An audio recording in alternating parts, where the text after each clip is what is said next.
is complete for Clayton. First down and then some. Goodbye, Mark Clayton. To the 10, to the 5. Touchdown, Oklahoma. Incredible. This is 365 Sports. Motion by Oliver. Bucky will go the other way on the option. Pulls it down. Touchdown, Aggies. 365 Sports is presented by IdealMRI.com. High-quality MRIs for $497 or less. IdealMRI.com. Your health is important, so is your budget. McNabb, straight back. Left side, he's all alone. It's a touchdown. Conrad. A defensive breakdown, and Conrad was all alone. He goes into the end zone for the second touchdown. Nobody was over there. 365 Sports is also brought to you by Texas Farm Bureau Insurance, protecting Texans since 1952.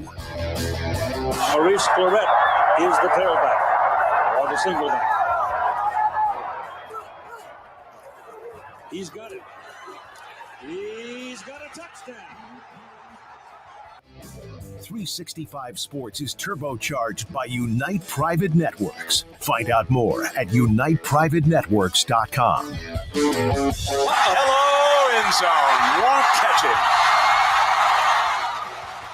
LaMichael James, and ladies and gentlemen, right now, this young man is a Heisman Trophy candidate. Now here's Paul Catalina and Craig Smoke. Welcome to 365 Sports here on Friday before Memorial Day. Thank you for joining us on the holiday weekend. I know a lot of you are getting it started early. It's the last day of school here in Central Texas, all over the place. I live right next to a school, Craig, and the palpable, like just driving past it this morning, you could like see, like it's like you feel like the door's ready to burst of people running out. So I hope everybody has big plans for Memorial Day and has a good time. But some interesting things going on in our world. Today on the show, Kevin Flaherty will talk about Kansas's really bad day yesterday. I can't think of a program that's as good as Kansas that has a bad day in recruiting in the summer as they did yesterday. We'll talk about that, plus how football is now affecting their basketball budget. John Wilner Hotline has thoughts on the college football playoff rule changes and more. And we'll talk stars with Craig Ludwig. And Craig, we'll start off. This is from Jeremiah Dickey, Boise State AD, a friend of the show, used to be here at Baylor. After the seating was changed to the straight seating, he tweeted this: "At college football playoff, please call it the Boise State policy. Legacy is important, would make us feel better. When the system is created to keep you down, you fought like hell to break it. Nothing to lose. Always what's next. Believe in Epic. 1-0. Hashtag bleed blue." I talked to Jeremiah a little bit last night, just back and forth, and I certainly get the feeling that now after this one, especially coming up, and we'll talk about some of the other college commissioners in a second, that the time for just seeing what happens and not like really speaking out and speaking your mind is over for a lot of these guys, Craig. Well, that's interesting because I don't know how to take that. The time for speaking up's now when your voice doesn't matter. Yeah, but I mean, like, well, yes, they waited, but like, I guess you waited until all the power was in the hands of the other two officially, and now you're going to bark really loud. Whereas when it wasn't, and you still had to say, you were all quiet. And that's this whole game that's being played, right? Like, do we appease them and then they're nice to us after the fact, or do we fight back and then they're really mean to us after the fact? And that's this abusive relationship. Almost, it feels like that other conferences, not named the SEC and Big Ten, are in, of, yeah, you want to fight back, but then you go, oh, but man, 2 auto bids sounds kind of nice. And if we don't do it, then maybe we have 1 or 0. Mm-hmm. And then, oh, if we don't fight back, maybe they'll just be really nice to us. No, they want 4 auto bids. And the moment we say maybe we would like 3, that gets shot down entirely. Or even better, as we've come to find out, maybe we start to put together a commission that wants to actually even the playing field a little bit, and that'll really freak them out. As we've learned, according to multiple reports, SEC and Big Ten, not big Cody Campbell fans, not fans of the presidential commission, because God forbid that actually spread the wealth a little bit. So I'm going to be interested next time we have Tim Brando on and he tells me how Greg Sankey is all for the best of college football. But I know we're going to hear from some commissioners that think they're doing what's best for college football, which is really interesting. So, yeah, I mean, I just think on the fighting thing, it's been back and forth on what people should have done and when they should have done it. And I guess the time's now to fight, but I feel like the time to fight's been all along. Mm-hmm. And now, I mean, basically everybody who's not in those two leagues has less say than ever, especially starting next year. So I understand the kind of victim position that Boise State's taking, because in so many ways this reseeding was about them, but it was also about Arizona State. Yeah. Being, a team that got a bye, even though they would have been near the bottom of the rankings. They'd be the 11th seed. Yeah, I mean, they'd been almost the dead last team in the rankings, and they got a first-round bye. So it's not just Boise State, but they were in some ways, I guess, because they were the smallest of the schools, the poster child for why the seeding was bad in year number one. So if that's the stance they want to take, then I get that. And they're the underdog. They're going to continue to be the underdog. So I appreciate them being scrappy and being up for a fight. But, yeah, the time to fight's been all along. I don't think it starts now, because I think you have less weaponry than you ever had before. So I'm not sure about that, but I definitely get Jeremiah and Boise feeling like they were targeted, I guess, with the recent change in the playoff. And certainly they are a smaller school that's going to feel like most of these decisions are made against them. So they're going to be a bit defensive, and I can understand that. Yeah, I'm going to do these next two together just because they're almost the same statement from two different guys back to back who are in the same spot. This is from Jim Phillips. We all have a responsibility to serve our constituents while also being mindful as to what's best for college football. Today's decision was done in the best interest of the sport. It may not always benefit the ACC, but it was the right decision, and that's a responsibility I take very seriously. Then, Big 12 Commish Brett Yormark to CBS Sports. Today's decision might not be the best thing for the Big 12, but it was the best thing for college football. I hope what's best for college football continues to be the priority in any discussions moving forward. Now, Craig, the way I felt about this, I kept, and you kind of called me on it, and talking about how the messaging from the Big 12 and ACC needed to be maybe like a little bit more bravado of like, hey, what are you guys afraid of if you're so good about these automatic qualifiers? I actually think that this is better, of saying we are sacrificing something for our conference because we think it's better, and that's where they need to do it, so that they paint them into a corner of like, well, we don't care what's better for college football. Just have them say it. What's best for college football, it's not necessarily what's best for the SEC and Big Ten. We don't care. So there you go. Yeah, I mean, I think just yelling and screaming about it's just going to make you look like crybabies probably in the long run. Or that's the portrayal that you're going to get from the majority of the media who are on that other side that you're, supposedly arguing or competing against. And so, yeah, I don't know what all good that would have done them to go hellfire, brimstone, and demand anything, or be the big loud one in the room. It wasn't going to change anything. It's not going to make Greg Sankey or not Jim Phillips, but Tony Petitti go, you know what? Yeah, you guys made a good point there. We're going to give you everything because you cried about it. And not that it would be crying, it's fighting, but you know how that can be portrayed. Yeah. And so I'm glad to see that they had a quick response. I'm very interested in that. It was almost word for word, sounded the exact same as though they had talked about it right before they both said it.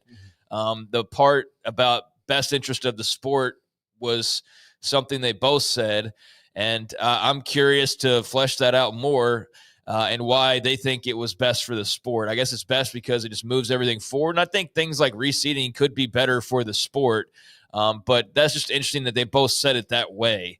So I wonder from their vantage point, and if we talk to Brett Yormark in a couple months in Frisco, then I want to ask him about that quote in particular, because why is this better for the sport from their standpoint? It is what it is. They're moving forward, and they're going to continue to do what's best for their leagues. And they felt like, I guess, going along, because I did see a lot of people of like, well, if this is so bad for the Big 12, then why did Yormark agree to it? And if this is so bad for the ACC, why did Jim Phillips agree to it? So they'll need to answer more about that. But that was interesting to see kind of two very similar responses right after everything wrapped up yesterday. what's best for college football needs to be the line that not only the Big 12 and ACC, who are going to be at the front of this, obviously say until they figure out the 16-team playoff. It needs to be what everybody says. Like, what's best for all of college football? Right. All of college football. Just keep saying it that way over and over and over again. So why is straight seed? Like, I can guess at their answer because I guess I would maybe feel this way. Why is straight seeding best for college football, but not necessarily best for the ACC and Big 12? Well, if it's best for college football to get the best matchups, right? That's what we want. Okay, so the ACC and Big 12 will back off on their argument of it, or their backing of it, because you know what, it does make sense that could be the way that it is. And also, we're also not going to say that we're never going to be a top 4 seed. That would be a horrible, like, they understand the challenges ahead of them when it comes to that, but saying that you're never going to get one of those top 4 seeds would be a capitulation, in this PR wise that they could use against you. And it opens the door for you to be like, look, we sacrifice something. You can sacrifice these AQs that are totally meaningless 99% of the time, or maybe a little less than that. But like, there will be a couple years where one of them only gets 3 in out of 16. Okay, so boo-hoo, like, that's what it is. And in the next segment, we'll kind of go in a little bit more on the presidential commission. We'll have some time to do that here coming up, but maybe go into more a little bit on that. But like, why maybe just the thought of it was more effective than I even thought it would be because of Cody Campbell. But honestly, like, straight up and down, like, the messaging just needs to be what's best for college football, what's best for college football, what's best for college football. And they should never waver from that, because that's the only way that you can say, look, we're not just talking about Big 12 and ACC. We're talking about the Mountain West. We're talking about it like we are united against it. And our two partners here don't really see it that way. Yeah, I mean, that's it's like I mentioned Brando. He talks about how, and he said it multiple times on our show, that he thinks Greg Sankey has college football's best interest in mind, and let's hold him to that. And yeah, let's just echo that statement of we're all doing what's best for college football, and then it'll become apparent when there's somebody who's not acting in the best interest of the sport as a whole. I am curious at what point does a Greg Sankey actually not get his way? And I guess it was about a year ago when they tried to warn everybody, right? And they said, hey, well, if you don't agree to this set of rules, then this is what could possibly happen, and they didn't, and this is what happened. And so in some ways it is on Jim Phillips and Brett Yormark and to a lesser extent, I guess, others. But, I think that's probably a good tack to take. I mean, doing the alternative, like I said, is not going to change anything, and it just probably make you look like a crybaby, which people don't love that. So to just go along with this too, I mean, this isn't like the only thing that's out there that's capable of being changed. So as far as the straight seating goes, I think this is a hill, not a mountain, to try and, climb. If you're the Big 12 and the ACC, it makes sense from the greater standpoint. Yeah, it does make sense. It does make the best college football playoff on paper. I believe it does, at least, and most people believe that it would. Even if it does look a bit slanted in a certain direction, that's also where a lot of the biggest programs are now. So that's just the way that it is. But I do think the straight seating's not the end-all be-all. It's just it's not good for the Big 12, I don't think. I don't think it's good not probably having the ability to get in that top 4 and get a bye. And some will argue, well, the bye's not great anyways because of last year's incredibly one-year large sample size that we're all going off of. This 1 year where it was a certain way is like, that's just the way I guess it was going to be every year. So that's weird. I don't think that's how we do most experiments in this country, but okay. The straight seating was the big complaint last year. I think everybody, if they're not trying to go the tribalism route, could say, how would we improve the playoff? Well, that first round was a bit of a dud. We didn't have the best teams necessarily at the top. So I think we can all agree, if you're not trying to go team this or team that, then yeah, that's probably the best thing for the playoffs. So yeah, that's from that standpoint, it's the best thing for college football. That's what they did. That's what they need to continue to do. And so long as they do it and keep it public, like you said, then yeah, hold the others' feet to the fire that they're doing the same thing and let it be known when they're not. Yeah, no, I think that that's got to be the messaging. And that maybe that took them this long to figure it out, but because dude, when you're sitting there saying we're going to continue, it's like, what are you going to fight with though? You have no power. Yeah. I mean, what what are you going to do? The only thing you can do is public relations and make them look bad and make the fans go, we don't want this. Well, that's what I said last week is there's only two things you can do. It's to get the fans riled up or get the politicians riled up, and there's a little bit of both going on. So we haven't seen that fan backlash hit a crescendo where it's really affected anything, but continue to tweak and screw with things and do that over and over again where you're getting your way on every single thing, then eventually it's going to become just blatantly obvious to everybody, and there's not going to be an argument against the fact that you're doing that. But with the politicians thing, that's something that obviously rattled the cages a little bit because, based on the reporting out there, SEC and Big Ten not loving Cody Campbell's ideas because it would even the playing field. So, again, there's a guy who's close to the president. That concerns them, reportedly. And so that's something to bear in mind. And a nice little, I don't know if it's an ace in the hole just yet, but maybe down the line it is, nice little card that the Big 12 or ACC or Mountain West or whoever is able to play, a guy in their corner who's actually got some legitimate power and a little bit of an ability to push back. So we're not at that point yet, but it was interesting kind of reading some of that surrounding Campbell and this commission. And so it's not as though they're entirely bulletproof, clearly. But, this straight seeding thing, I think that was just better for the game. I can understand that. But what's the next issue, and how do we justify if that's best for the game or not? Yeah. Andrew, we're going to flip the next two. Because Craig kind of brought it up, Matt Brown, and then we'll do Mark Edelman. But I'll just do Mark Edelman real quick. Here's your daily Paul Kennelly reminder on collective bargaining. Danny White, Tennessee AD, talked about it. Mark Edelman said this. Privately and independently, many athletic directors understand this, which is what Danny White said, that they've got to be collective bargaining, as it's the most reasonable conclusion based on labor and antitrust law. Collectively, however, and I mentioned this yesterday, we still have a group of college presidents and ADs trying to pray away, if not lobby away, the legally obvious. So here's your reminder of the day, collective bargaining. Craig, if you would like to comment, I will leave that there because that's going to be my thing, collective bargaining.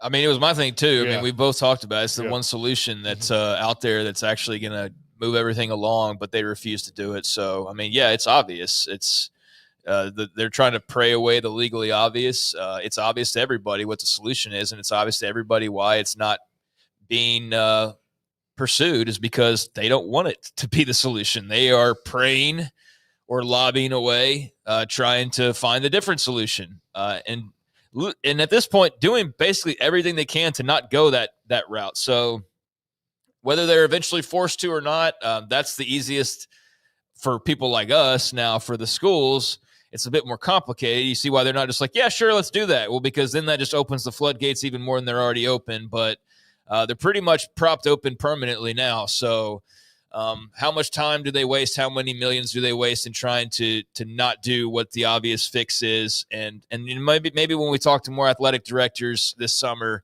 we can get into their brains a little bit and be like, why not collective bargaining? Not just just give us like the legitimate reasons as to why. Like, how is a school hurt further by this? And have them just explain it, because it does seem like the cleanest, simplest solution. But maybe if you're the accountant over at Texas Tech, it's a little bit of a different story doing collective bargaining, or the chancellor or whoever, This is, here's the thing. It's the cleanest solution, right? It's the cleanest. It's by far not easy. No. That's the thing that I think anything worth doing is usually hard, right?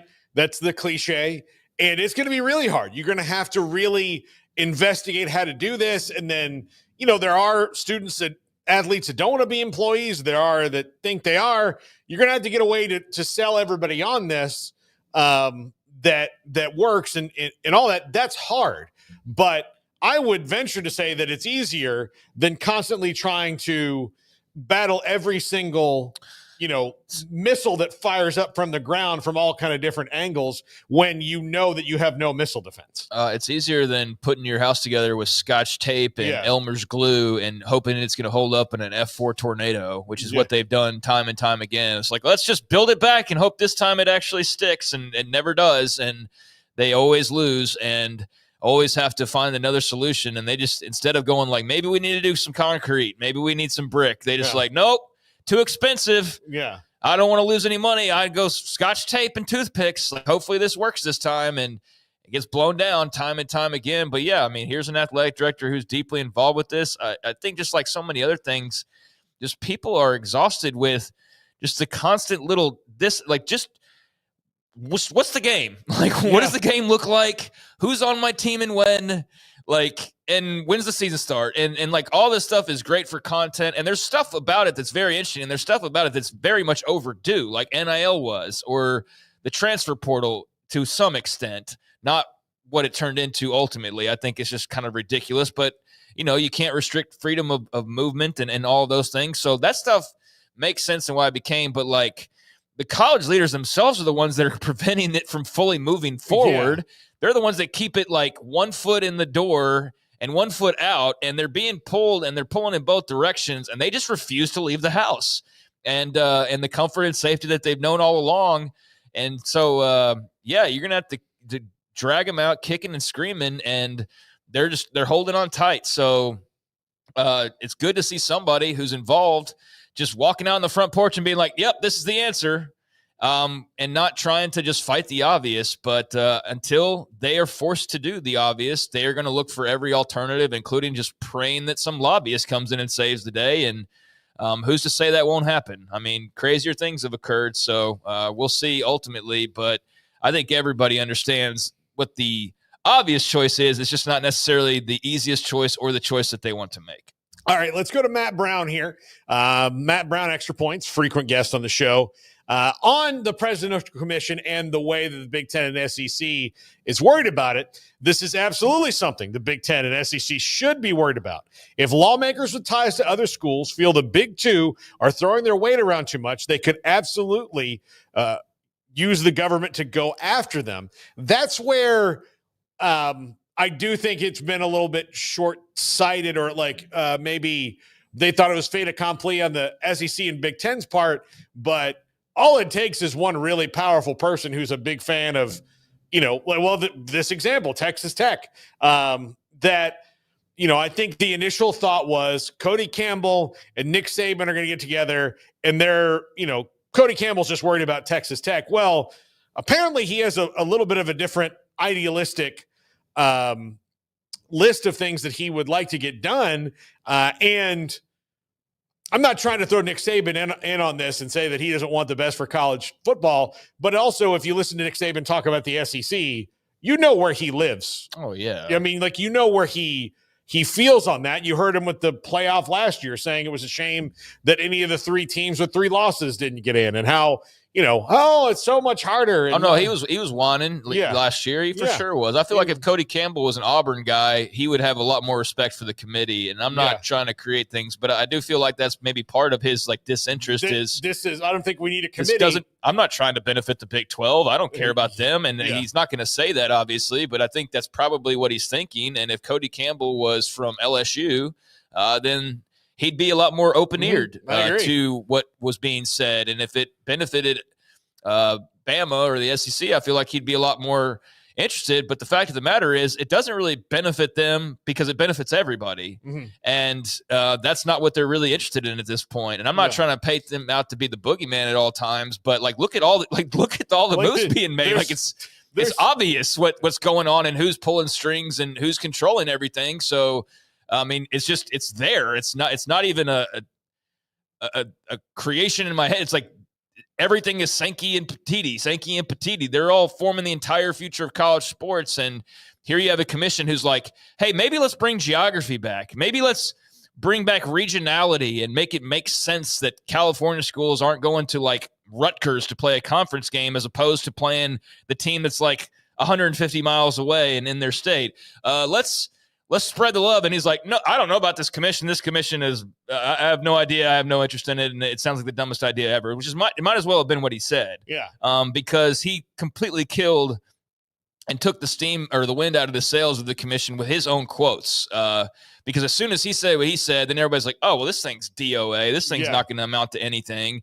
Whereas I think if you ask Cody Campbell, he's probably still gung-ho about it, but now he's got the big voice that's recognizable that's anti it. So yeah, I do think there's an element of them not being interested because it doesn't benefit them. It benefits other people. Yeah, and what Cody Campbell believes is that, look, there shouldn't be two conferences. And then, look, it is, I think maybe early on, everybody the SEC and Big Ten thought, great, hey, we've got a billionaire on our side. All he really cares about is Texas Tech. If we throw him that bone, that'll be fine. And then he comes out and goes, nah, I'm a little bit different. And so let me get this straight. So when Sankey does something, or Petiti, or fill in the blank, they're doing their job. They're doing what's best for their conference, right? Yeah. And that's how they just here's my shield. Is like, oh, I know you don't like it, but I'm doing what's best for these schools in my conference. So Cody Campbell's doing what's best for the school that he went to and played football for and basically funds at this point. Yeah. And that's it's the same thing. Yeah. You're pursuing your own agendas, but he's not doing anything any differently to benefit Texas Tech than you're doing to benefit Auburn, LSU, Oklahoma, Texas, and everybody, so on and so forth. What he's realized is that the only way that he can do this is to not make it just about the Big 12. Right. If he just decided, look, Texas Tech's in the Big 12, I'm going to make this about the Big 12, and I'm going to get the Big 12 the seat at the high table, right? That's where I want them to be. And I think that would fail, because I think that it has to be, there's more of us than there are of you, and this is what we all believe is best for college athletics. That's what it has to be. So going back to what we were talking earlier, so I will have to admit something, Craig. I was a little bit wrong on this committee. I think I was right about Saban. I was right about Saban that he didn't really, even from the jump, he was like, nah, but I will say this. I was wrong about Cody Campbell. And that was not fair to him, for me to say that, hey, well, I just kind of lumped him in with every other, Trump donating billionaire. And well, all he cares about is big money this and big money that, when maybe when it comes to this particular issue, he's got maybe a better view of it than I gave him credit for. Yeah, I think he definitely has a better view of it, and I don't think money is really his concern at this point. Although I know that the richest people in the world never stop obsessing over money. That's why they remain the richest people in the world, and all those around them remain very wealthy as well. But I don't think that money is the driving force here for Cody Campbell, because what going all these lengths to make what?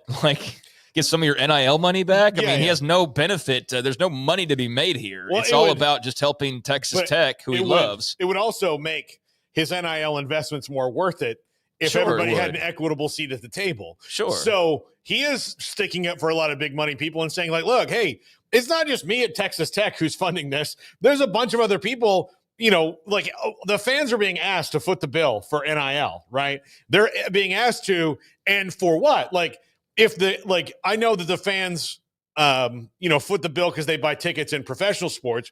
But if the Red Sox called me up and said, Paul, can you give us an extra, can you give us $5,000 a year so that we can keep Alex Bregman? I'd be like, no, it's not so, but that's what's going on at college. Hey, we need you to pay for it because, you're a victim too of the system we made that was so messed up. So we need your help to get us out of this mess. I don't think that's right. So he's trying to make all this money worth it, because a lot of it, look at Texas A&M. It's throwing good money after bad for what they've accomplished with all the money they've spent. So yeah, I think that, and look, driven by Texas Tech and wanting Texas Tech to be better is certainly part of it. But to not just have Texas Tech and then as the subset of people to support in the Big 12, I did not give him credit enough for that. I thought it was more selfish on that part. I just don't know how it could be selfish. I understand how it could be selfish, but the thing about it is whether intentionally or not, it can't be entirely selfish, because it's benefiting them. It's benefiting everybody else like them. Yeah. So yeah, it might be for Texas Tech's benefit, but hey, good news for everybody else. Iowa State, TCU is their benefit's also your benefit. Because it's not like they're just going to magically, you see the weirdest stuff on social media. People who just, I get it's people from all walks of life, but Cody Campbell's going to buy them into the SEC. And it's that's not how it works. That's not how it works. It's not how it's ever going to probably ever work. But yeah, he's doing something somewhat selfish because it benefits and maybe gets a bigger return on his investment, or the return being that Texas Tech wins a lot of games. Sure, that's what he wants, as opposed to just, hearing the cash register ring more and more.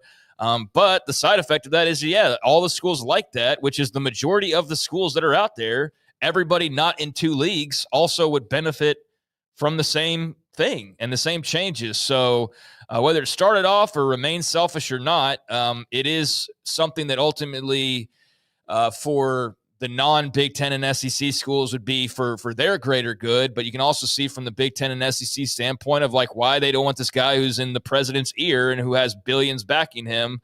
You don't want to see him become a guy who's all of a sudden got a lot of power and is able to sway people when you've put in so much work over these last few years, basically setting up the table exactly the way that you want it. So yeah, he's a potential thorn in their side. And that's something that I probably didn't give him enough credit for, was how disruptive that maybe he could be. Now, to what extent he can be disruptive, we'll see ultimately, because it's all just talk right now. But clearly there's something to him and this committee that at least perks some ears up in Birmingham and, in Chicago or wherever. They're like, I don't think we like this. We need to put a stop to this as quickly as we can. And next thing you know, Saban's like, what dumb committee? I don't want to be a part of some dumb committee. Doesn't do it. We already know what the issues are, that whole thing. And that basically just took the wind out of the sails. And then we hear about a pause like days later. So, I think Cody Campbell's a very interesting figure in this whole picture. He's not going to be able to spend his way into changing the game, but he can lobby just like everybody else can. And if you got the right people's ears, then maybe you can make a difference. Like I said before, the big thing needs to be there's more of us than there are of them. There's more of us than there are of them.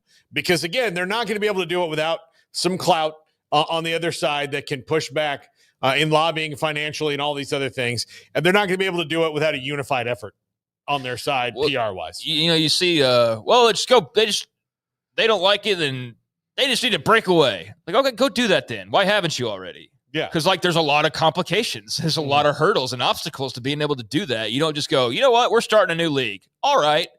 You're starting from scratch, basically, then, is what you're doing. And good luck doing all of that. And good luck not having some lawsuits filed from states all over the country. So I don't think, again, you're not always dealing with the brightest bulbs on the internet. So there's just people that don't know any better, right? And so I take that into account when I see certain things. But I feel like I see enough from people who should know better about the whole breakaway thing of it's just not that easy of you just, like I said, flip a switch and then it's just, all right, here's the big break off. It would take a lot of manpower that I don't know that they necessarily want to exert. And maybe that is where they do have the best interest in mind for all of college football, is the fact that they're not trying to pursue a breakaway, or I don't know. But for what I do know, Cody Campbell for Texas Tech is obviously a godsend, but for the Big 12 or for the ACC or for any of these other number of conferences, maybe he's a godsend for them in some ways as well. Time will tell. Yeah, absolutely. All right. Let's take our first break right here, and we'll come back with this second little pod of kind of more fun stuff before 4 o'clock, and we get to Kevin Flaherty from the Pay Heat podcast and more. This is 365 Sports.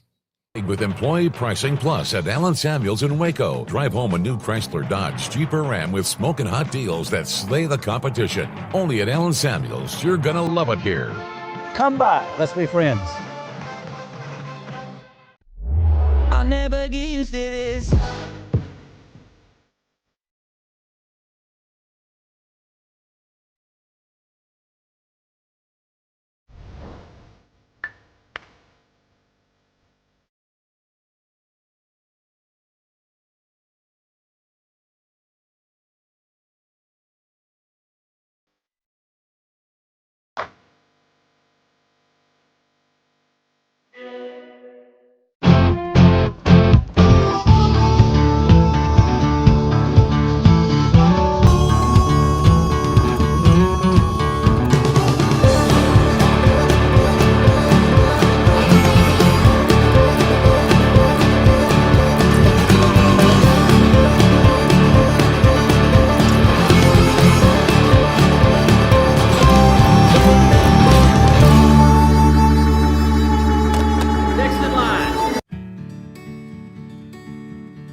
Whatever it is you wrangle,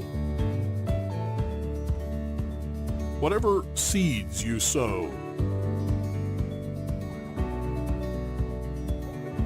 no matter what you nurture or what you choose to grow, at Texas Farm Bureau Insurance, we're proud to protect all Texans.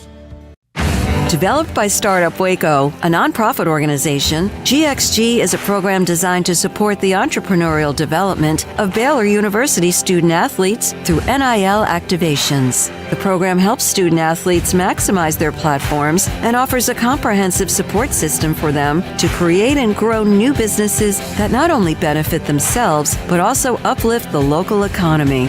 Fans who wish to support student athletes can donate to GXG via the GXG NIL Fund, BaylorBears.com/GXG. Contributions to support NIL activations through GXG can be made at BaylorBears.com/GXG. For more information, follow at GXG_GreenXGold on social media and visit the official website www.gxg.startupwaco.com. GXG, empowering student athlete entrepreneurship and uplifting the local economy through NIL activations.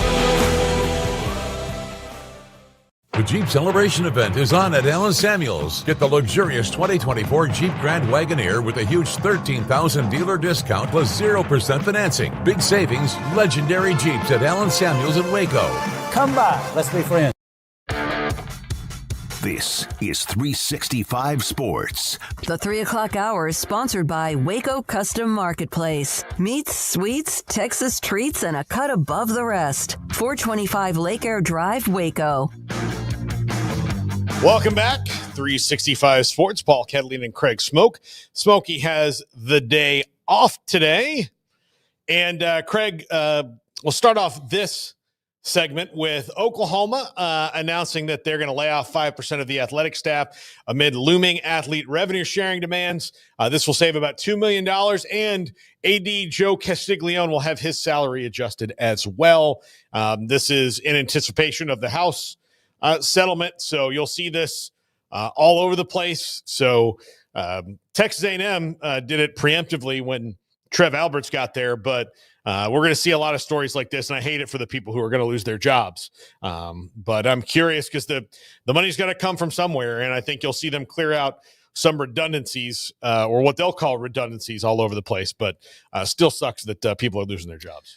Yeah, I mean, everybody's going to feel it, even SEC schools, Big Ten schools. I mean, you point out there's A&M's already done that preemptively, Oklahoma now as well. And, yeah, it's unfortunate that people are losing jobs or scholarships in some cases, and that's a side effect of all of this. I don't want to make it clear, too. I mean, we're spending this first 30 minutes, and I do think the Cody Campbell being a thorn in the side of the powers that be is an interesting subplot that people didn't see coming necessarily, and one that could be advantageous for the have-nots who have had basically nothing to speak of for the longest time and have just sat back and taken, whipping after whipping and decision-making for the last couple of years. I do think that's of interest. I also, though, don't want to make it sound like everybody in every school in all those two leagues and everybody in power is like some evil entity or something like that. I'm an Oklahoma fan. Mm-hmm. You're a Florida State fan. Yeah. So I know they're in the ACC with grander aspirations, but Smokey's a Nebraska fan. They're in the Big Ten. So we actually root for schools in these leagues that are benefiting.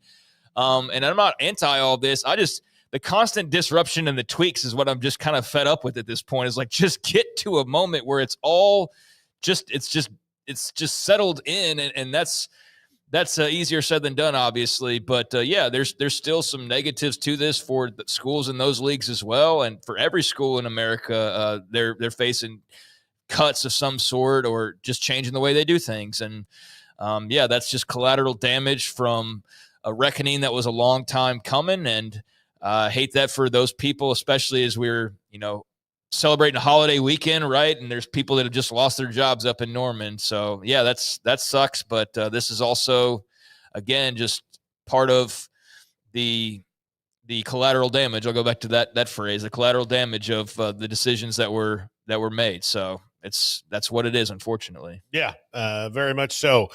Next up, There was a lot of whining. You heard Tim Brando the other day about the Ohio State fans complaining about the 11 Central, noon Eastern kickoff time. As an Oklahoma fan, I can speak to that too. They played in that slot, it feels like every week for 15, 20 years. Yeah, so the Ohio State fans were mad that Texas is playing. So now, reportedly, Texas has it's come out that Texas denied their request to move it to Sunday night. Not only the kickoff time, but the kickoff day. I don't blame the Longhorns for doing this. I don't want, a short travel week and a short prep the next week. No, I'd keep it at noon. I don't care, Well, I guess this is one of those things that when you have a big fan base who's not getting their way, it can get very loud. So, yeah, there's a lot of loud reaction to this and a lot of Texas is scared and things of that nature when it's just obvious that they don't want to wait an extra day in Columbus, Ohio, and not just an extra day, but like a day and a half from when they would wrap up and get back to Austin. So, yeah, Saturday at noon, play that game, get the hell out of there that afternoon with a W or an L or whatever, and go back to the ATX as opposed to sitting around the hotel and waiting for that game all the way up until Sunday night. So, if I had my choice and I was Steve Sarkisian and the Longhorns, and I don't have a problem with playing in the middle of the day. When people play on Saturdays in college football, typically around lunchtime, they talk about tradition. Yeah. I remember the Sunday night game being the big traditional spot for big time matchups until recently. Thank you again for those changes, TV executives. But I think Texas wants to play in a traditional spot on Saturday and want to get back home. And I don't think there's really that much drama to this other than Ohio State fans are just clearly, and I understand, fed up with being the big noon game every single week, it feels like. And so this is no different than Oklahoma when they understood but just refused to accept why they kept getting picked for 11 a.m. kicks because that's because of who you are. That's the downside that comes with being the big brand. You made the deal. Yeah, you made the deal. You signed up for this. You signed the contract, and you had to understand that you were going to be one of the teams that's often called upon to play in this time slot because they want ratings. So that's the gift and the curse of being popular. So the gift and the curse for Ohio State is, you're getting a lot of big noons because you're the big draw, and they want the big draw. So I'm not surprised that that's what Big Noon wanted. That's obvious what they should have chosen. And I'm not surprised Texas doesn't want to go along with it. And I'm not surprised that Ohio State fans are upset about it. So, it's dramatic on Twitter for some Buckeyes fans that I've seen. But other than that, I don't think it's that big of a deal. No, it's not. And the way they painted it, Texas not scared. Why would they give you that advantage? That why did they sign up to play the series if they were scared to play Ohio exactly. State? Why would they just go you know what, you guys are nice enough to have us. So they're not scared at noon, but a day and a half later they're scared. Yeah. No, but Sunday night scary time. Saturday afternoon is not scary though. Yeah. Okay. No, just making sure. It's just it's all nonsensical. They got really mad, but part of the reason that you get to brag about how big and awesome your school is because you signed this TV deal. Well, when you did that, you didn't get just to tell Fox what to do. Oh, that'll be next, I'm sure. Yeah. That'll be the next round of changes that are made is they'll start barking about, where they want to be placed. I don't know. Look, they did. And and I understand maybe the confusion of it, but the NBC, those games, those Friday night games and the other night games that they're doing, Ohio State, Penn State, some of those other games, you don't see the old guard Big Ten teams, Ohio State and Michigan in particular, they didn't have to. All the Pac-12, move-overs had to do Friday night games, but nobody in Columbus or Ann Arbor had to. So I guess maybe the fans think, well, we can tell NBC what to do, so we should be able to tell Fox what to do as well, and we should be able to tell Texas what to do. No, that's not how that works. Well, the other part about it wasn't just I'm using the Sunday night example. It's they wanted to move to a later date. Yeah. And so when are you going to do that? If you're Texas, now you go from having this for sure thing to then when are we playing this game? Week 3? Is it week 4? Mm-hmm. You've already planned and set up for your season, and I don't think that you're real keen on in late May changing it, and now you're playing Ohio State suddenly in week 4. And what kind of shuffling would have to go on to accommodate that? And, what game are you having to move suddenly? And then what are the domino effects of that? So, I think it's more complicated than just just bumping the kickoff time. It was bumping days potentially. And so, yeah, I don't think that was in Texas's best interest, and I don't blame him whatsoever for not being keen to follow through and accommodate the TV network or Ohio State for that matter in doing so. Yeah. It's opening up the season with a big game. Yeah. That's what they want to do. That makes sense. TV network wants to move it around to make it better for TV. Texas wants to do what's best for Texas. Just like Ohio State, if Ohio State wants to do what's best for Ohio State or fans, and so they're just not getting their way, whereas Texas is. But both are doing the same thing. They want to do what's best for them. It's just that only one side can have their way, and the original way is the way they're going to keep it. So that's all there is to it. And I can't wait if Texas wins the game and Ohio State goes, well, if this was 3 hours later at least, we'd have won the game. Because it's not even the noon. If they had told them it was at 3 o'clock, they'd be like, all right, that's fine. They just don't like noon.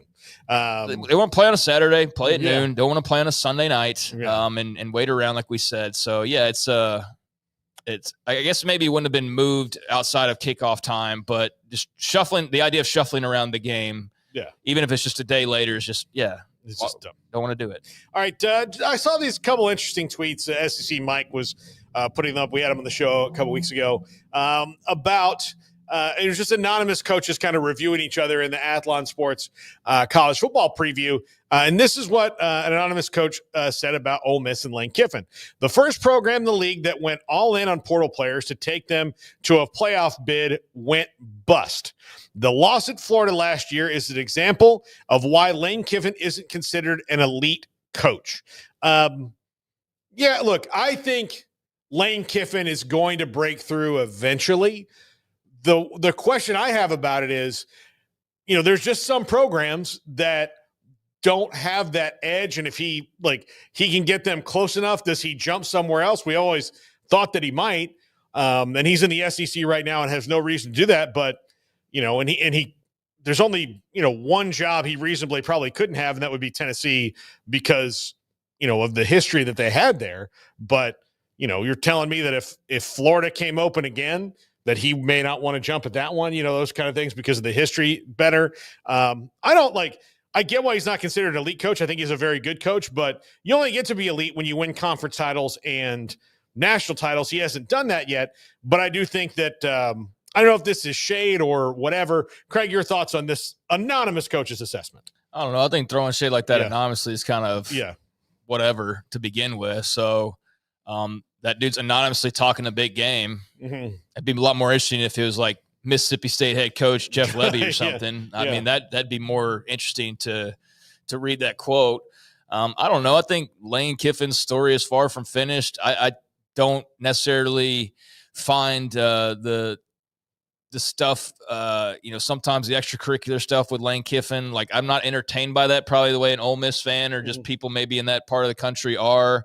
I think he's a fine coach who still has a lot left ahead of him. I think he's an interesting story as far as kind of the life that he's led and mistakes he's made. He's been open about that. And I think he's a likable guy ultimately, who I probably at one point in time years ago would root against. And now it's kind of fun to watch him lose, but not in like I can't stand that guy sort of a way. It's just like, I kind of like watching him fold up in a big moment or, something go wrong, or even play the spoiler and beat somebody like in Alabama and then know that he's going to go crazy and take it up to the level 10 and talking about it in the post game or whatever. So he's an entertaining personality who I think is good for college football and fits college football very well.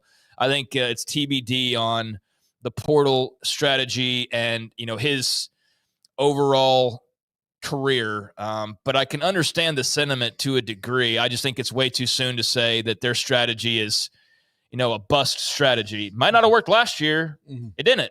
But let's see how this year goes, And then look, man, in a few years, if he's still in the same spot of like middle of the pack SEC, good enough to win a game here and there to keep themselves relevant, but not ever be good enough to win all those games and be the top dog, then I think there's a discussion for, the bigger picture on him. But I think we're still kind of in the middle of everything right now. I would also push back that the loss at Florida would be the one you'd pick to say he wasn't an elite coach. I would say the loss to Kentucky was the reason he wasn't.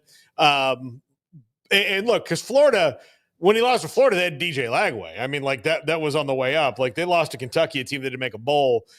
And look, had that third loss been a lot of other teams other than Kentucky, they might have made the playoff last year. Reasonably. Yeah, like they were the Kentucky, and I guess Florida probably didn't help them that they were 7-5, but even still, like the Kentucky one's the one that hurt them. Like that's what hurt them overall. And then I thought we'd go to the other kind of most controversial coach in the SEC for this one, because this was an interesting assessment.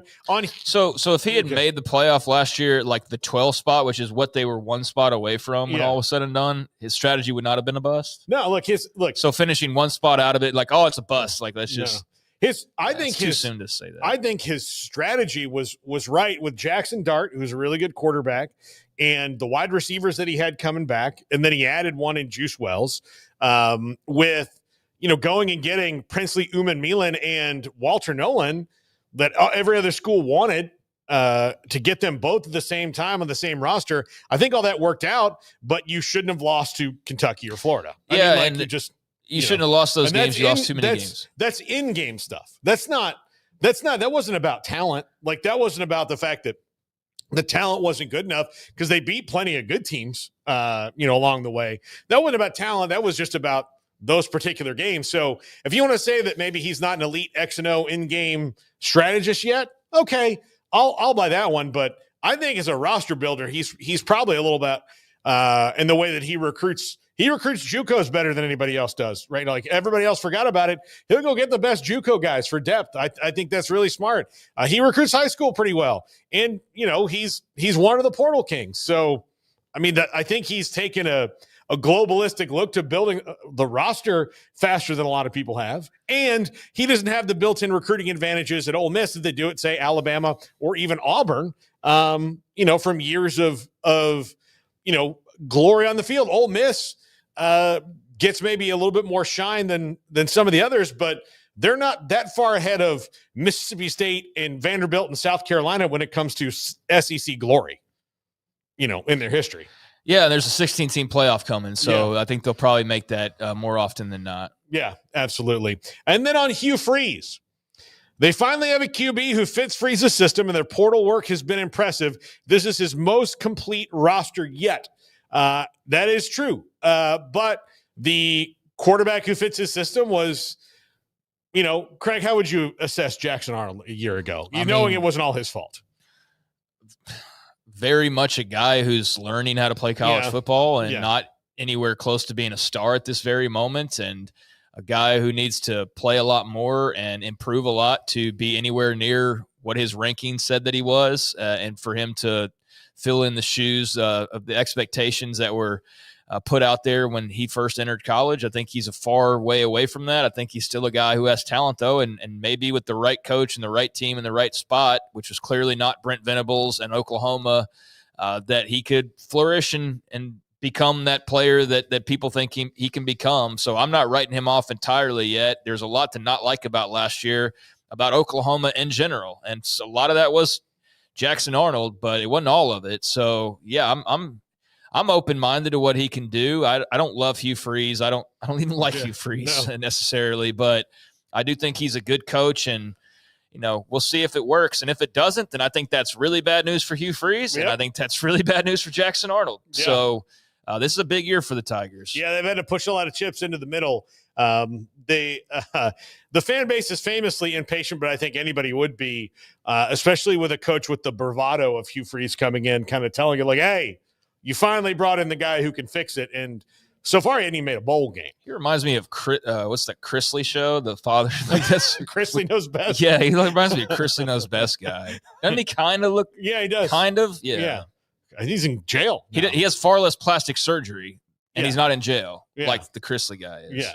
So anyway, all right. This Andrew Marchand reporting YouTube made a big move poaching Disney exec and longtime ESPNer Justin Connolly to lead their sports effort. Disney is suing over that, trying to enforce a non-compete. Non-competes, like these are the only non-competes that are still technically legal, which is high-level execs that have trade secrets. And reading this article by Andrew Marchand, basically saying that not like he's been at ESPN so long, he can basically take their whole playbook. Like he doesn't even need to write it down. Like he can just walk to TV and like put it on a whiteboard, walk out and go, where's my money? So that's why this matters, because otherwise if you're sports, a person who does not care about the minutia of college sports or sports, like who gives a damn about some TV executive? But you just gave a reason as to why it matters. Yeah. I mean, it's I just thought it was an interesting story in the landscape of like the networks and YouTube TV, getting more involved. Like, people I just don't think most people know who Justin Connolly is, but why does he matter? Yesterday. Yeah. Why does he matter is because YouTube TV is trying to be more of a factor in all things sports and live TV and all of those things. So bringing a guy over from ESPN that knows the ways of the world, I can see where that would be of some concern for competitors, and could be a real further boost for YouTube, which seems to just have the world by the balls, I think, ultimately when it comes to entertainment. So, yeah, that's very interesting. And then this last thing, Craig, admittedly, this one was just for me. Go ahead. I'm sorry. I think I skipped a slide there, Andrew, as opposed to moving up. There we go. Urban Meyer says, I thought Swamp Kings was outstanding. Shut up. You're talking about the Orlando Sentinel, enjoy the moment, man. As Urban Meyer on the Swamp Kings special that he was in, and they traded access for the actual good parts of the story. It was a Valentine to Urban Meyer, and of course he liked it. But they didn't really tell. I mean, like, they told less than half the entire story of what was going on there, and they sacrificed quality to make Urban Meyer happy. What's the context here? Oh, the Orlando Sentinel had published, like, here's what all that was left out of it. And somebody at a podcast asked him about, like, hey, what do you think about this? And of course he was mad at the Orlando Sentinel back when he was there, because they were the ones who did this huge Jeremy Fowler, who covers the NFL now for ESPN. Jeremy Fowler did this expose about this lawyer that was on retainer for the football program, because he kind of noticed that every time a Florida player got in trouble, the same guy was filing the motion. So he went and talked to him and wrote this big expose about it. It was a really interesting story. And then he went to practice, after the story aired, and Urban Meyer loudly chased him out of practice, almost resulting in him literally shoving Jeremy Fowler. So he's said that they've been lying for all this time, but it was very solid reporting. And Urban Meyer just didn't want to, hear bad things about himself. I'll never watch that. I have no interest in those Gators teams. I mean, I understand the car wreck aspect, but I don't want to watch anything that glorifies Urban Meyer and that era. I can understand if you're a Florida fan or some of these people that are just sycophants for Urban Meyer because he was your coach at Utah or is the coach at Bowling Green or Ohio State. Like, I know he's got a lot of Ohio State supporters because just win, baby. But I don't respect the dude outside of being a football coach. And I get he's very, very popular, more popular than I will ever be. Stop right now. I could live 100 years and have every benefit, and I'll never be as popular as Urban Meyer, but I don't care. I don't like the guy, and I don't really think all that highly of him outside of football. And, that's cool for him that he's got an audience, but people believe in stuff like this. It just very much reminds me of politicians and how gullible people are and how much they'll believe what you have to say if you're doing what, they want you to be doing. So, yeah, I don't know. Urban Meyer's got a place in the game. I just don't much like him. No, I don't like anything about him. I don't like him in a box. I don't like him wearing socks. I don't like him here or there. I don't like him anywhere. I do not like it. Just, I saw that last night and I said, this is going to give me a chance to, again, rant about him a little bit on the air. When we come back, Kevin Flaherty covers the Kansas Jayhawks. And I knew that Zachary Lee Burke, Prince of Riesel, Texas, college basketball superfan, would be here today when I booked this 24 hours ago, even though that was not confirmed. I just had a feeling because we're connected like Jedi Knights. We feel each other through the Force. I knew he was going to be here. So I thought, we'd talk a little college basketball, which is Zach's favorite sport, when he was here helping Andrew produce. Zach was our longtime producer back at the radio station. He is my little brother. I married him and his wife, and he is here helping us produce. So I want to give a shout out to Zachary Lee Burke, Prince of Riesel, Texas. Craigie produced your show for a long time. Yeah, he did. Yes, he did. So good to have Zach here today. Yeah. So we'll come back. Kevin Flaherty, Pay Heed Podcast, coming up next. Let Camille Johnson Realtors guide you seamlessly through the process of buying your dream home or selling your current one. Commercial, farm and ranch, or residential, Camille Johnson Realtors can smoothly and successfully lead you through any transaction. With a team of 28 experienced agents who are excited about serving you, Camille Johnson Realtors services the entire greater Waco area. If you're in the market to buy or sell, contact Camille Johnson Realtors, 104 Midway Center in Woodway, or find them online at www.camillejohnson.com. Camille Johnson Realtors, elegant, charming, warm. Welcome home. Pizza, burgers, and Bears football. There's no place around Waco that serves them all other than Bubba's 33. Come show your green and gold and enjoy some of Waco's best food and beverages while watching your favorite team, the Bears. When real Bears fans get hungry, Bubba's 33 is the #1 spot for ice-cold drinks, hand-stretched, stone-baked pizzas, and bacon-infused burgers. Join us for indoor or patio dining. Bubba's 33, Waco's restaurant and proud supporter of Baylor Bears football. Sick 'em, Bears. Don's Humidor, your home with a 48-foot walk-in humidor with the elite cigar brands from around the world, including the #1 cigar of the year, Aging Room Cuatro Nicaragua. Plus, they have the great brands like Macanudo and Artur Fuente, Rocky Patel, Aston, and so much more. CBD, great for sore muscles, aches and pains, sleep, Vita Dreams, and anxiety, mild depression, general health and wellness. Their staff very knowledgeable on the subject. Don's Humidor in the Townwood Shopping Center off Valley Mills in Waco. Ready to take your business to the next level? Carrion Solutions has got you covered. We deliver world-class IT consulting, including Quest On Demand and Migration Manager, M365 and Exchange migrations, Active Directory assessments, security hardening, and Windows Server upgrades. Our experts specialize in consulting, monitoring, support, and managed IT services. We promise vision, professionalism, and unbeatable value. Satisfaction guaranteed.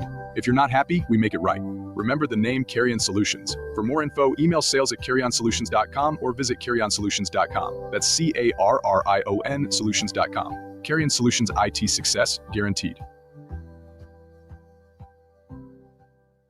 At Ideal MRI, we feel blessed to be part of the Waco community. We're a small family business here in Central Texas. At times like this, the cost of healthcare has never been more important. And unfortunately, significant illnesses and injuries still occur. And that's why Ideal MRI is open and here to serve you through this difficult time. So if you need an MRI, ask your doctor about Ideal MRI. You can schedule online in minutes at idealmri.com or call 833-IDEAL-MRI.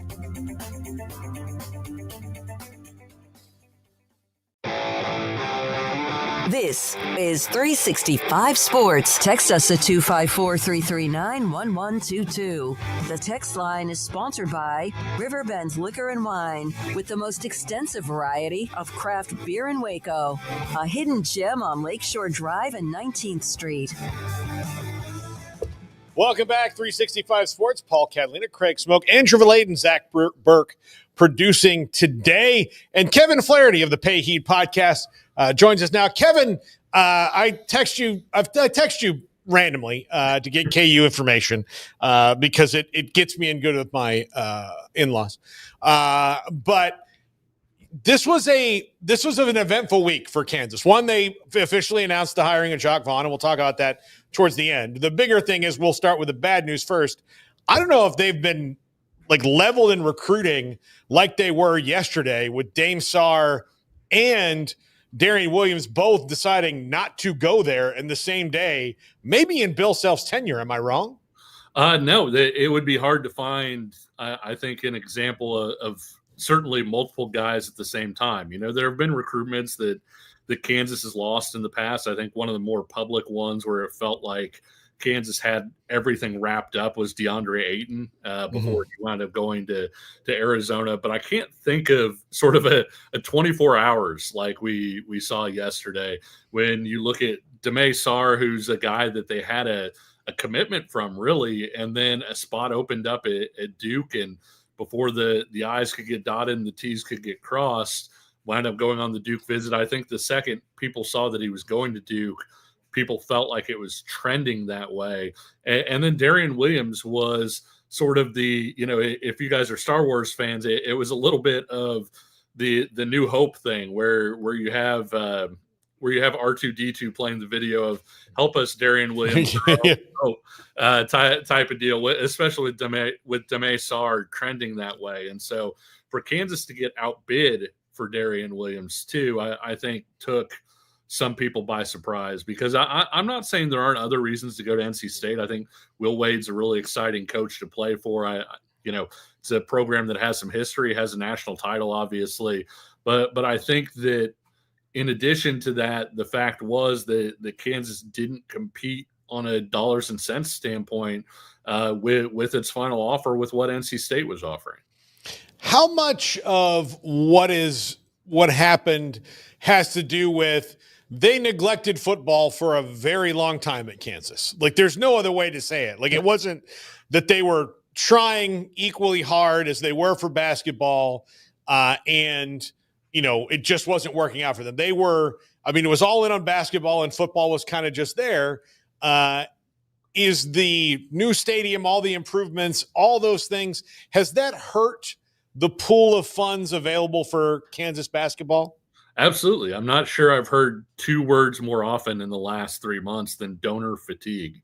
Mm-hmm. And when you look at how expensive it is to sort of build a stadium from scratch, technically you're renovating it, but in reality it was a teardown job, and it's going to be, I think, over $300 million by the time the entire thing is finished. And there are certainly KU basketball first fans. There are probably some KU basketball only fans who are sitting out there and saying, well, just write the check for these guys and get it over with. But when you're also hitting up those boosters for football money and football NIL and everything ties into that too, the revenue sharing aspect of it. I didn't know if you saw the Kansas Athletic Department had some layoffs this week.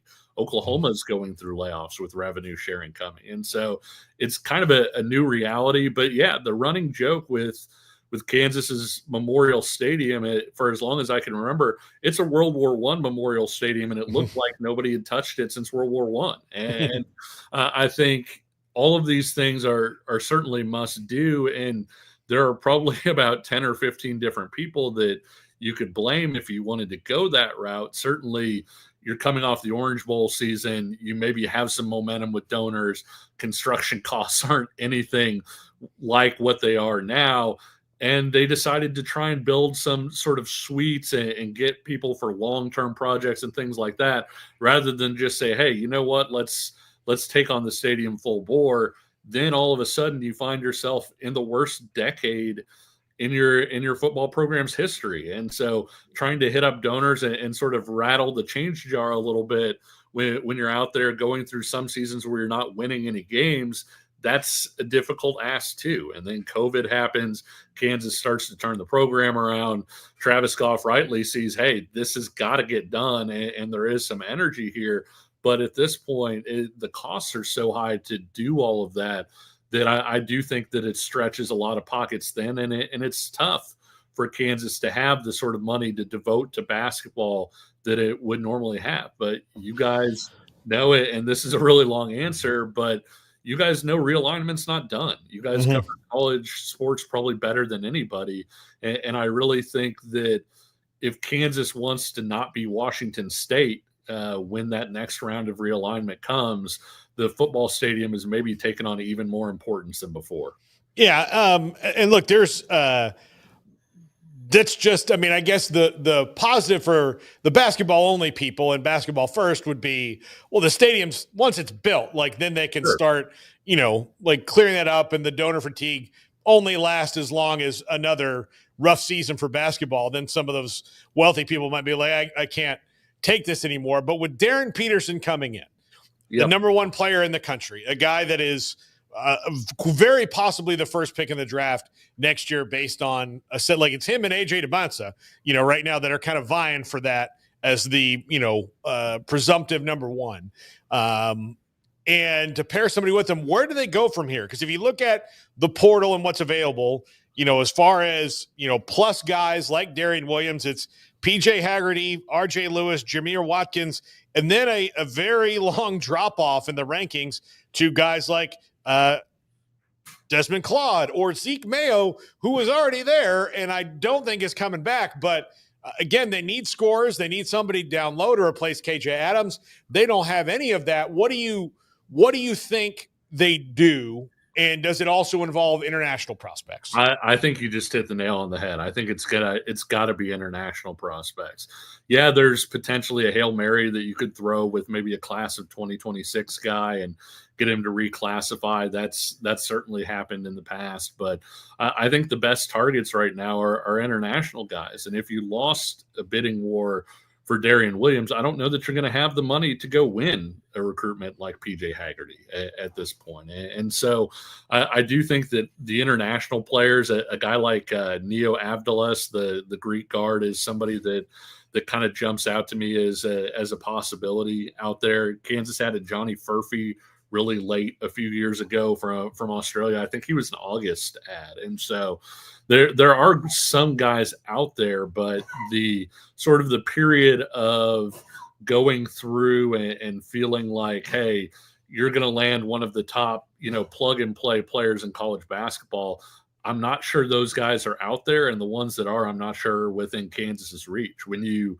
looked at heading into the day, sort of the best guys maybe available, I'll be honest with you. One of the guys that I circled was Rakeese Passmore, a guy who was on KU's team last year and barely played, but he's been in the system. He knows it.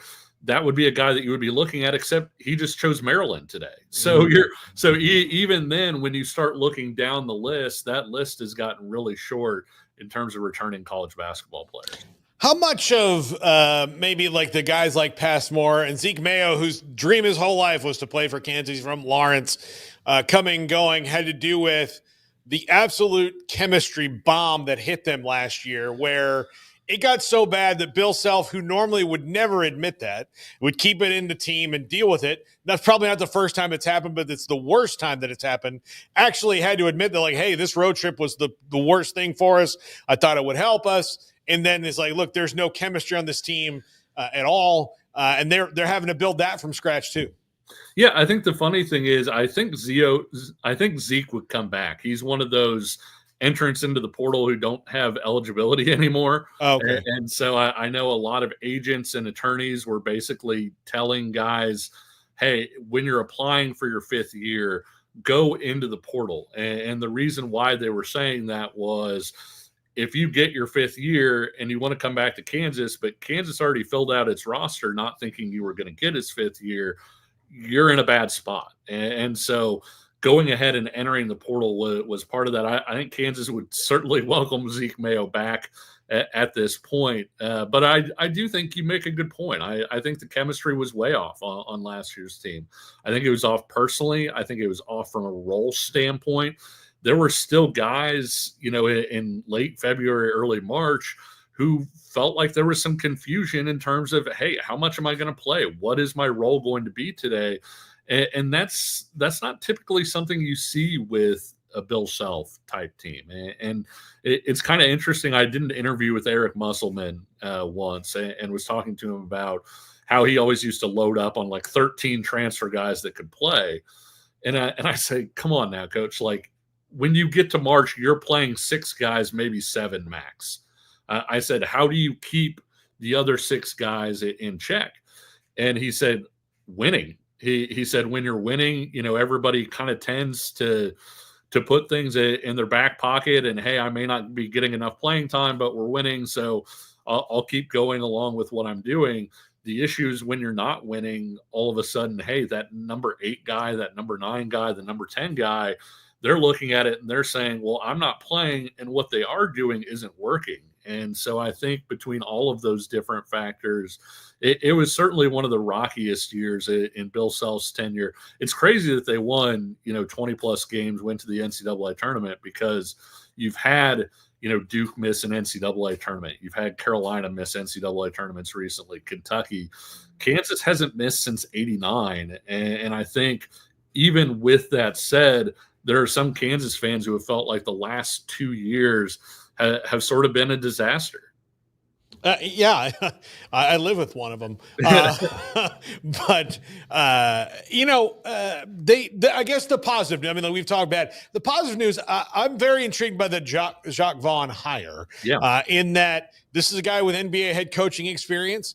I would argue on the side of his NBA head coaching success that he is not as much at fault as the ownership and general manager, the roster building of his teams were.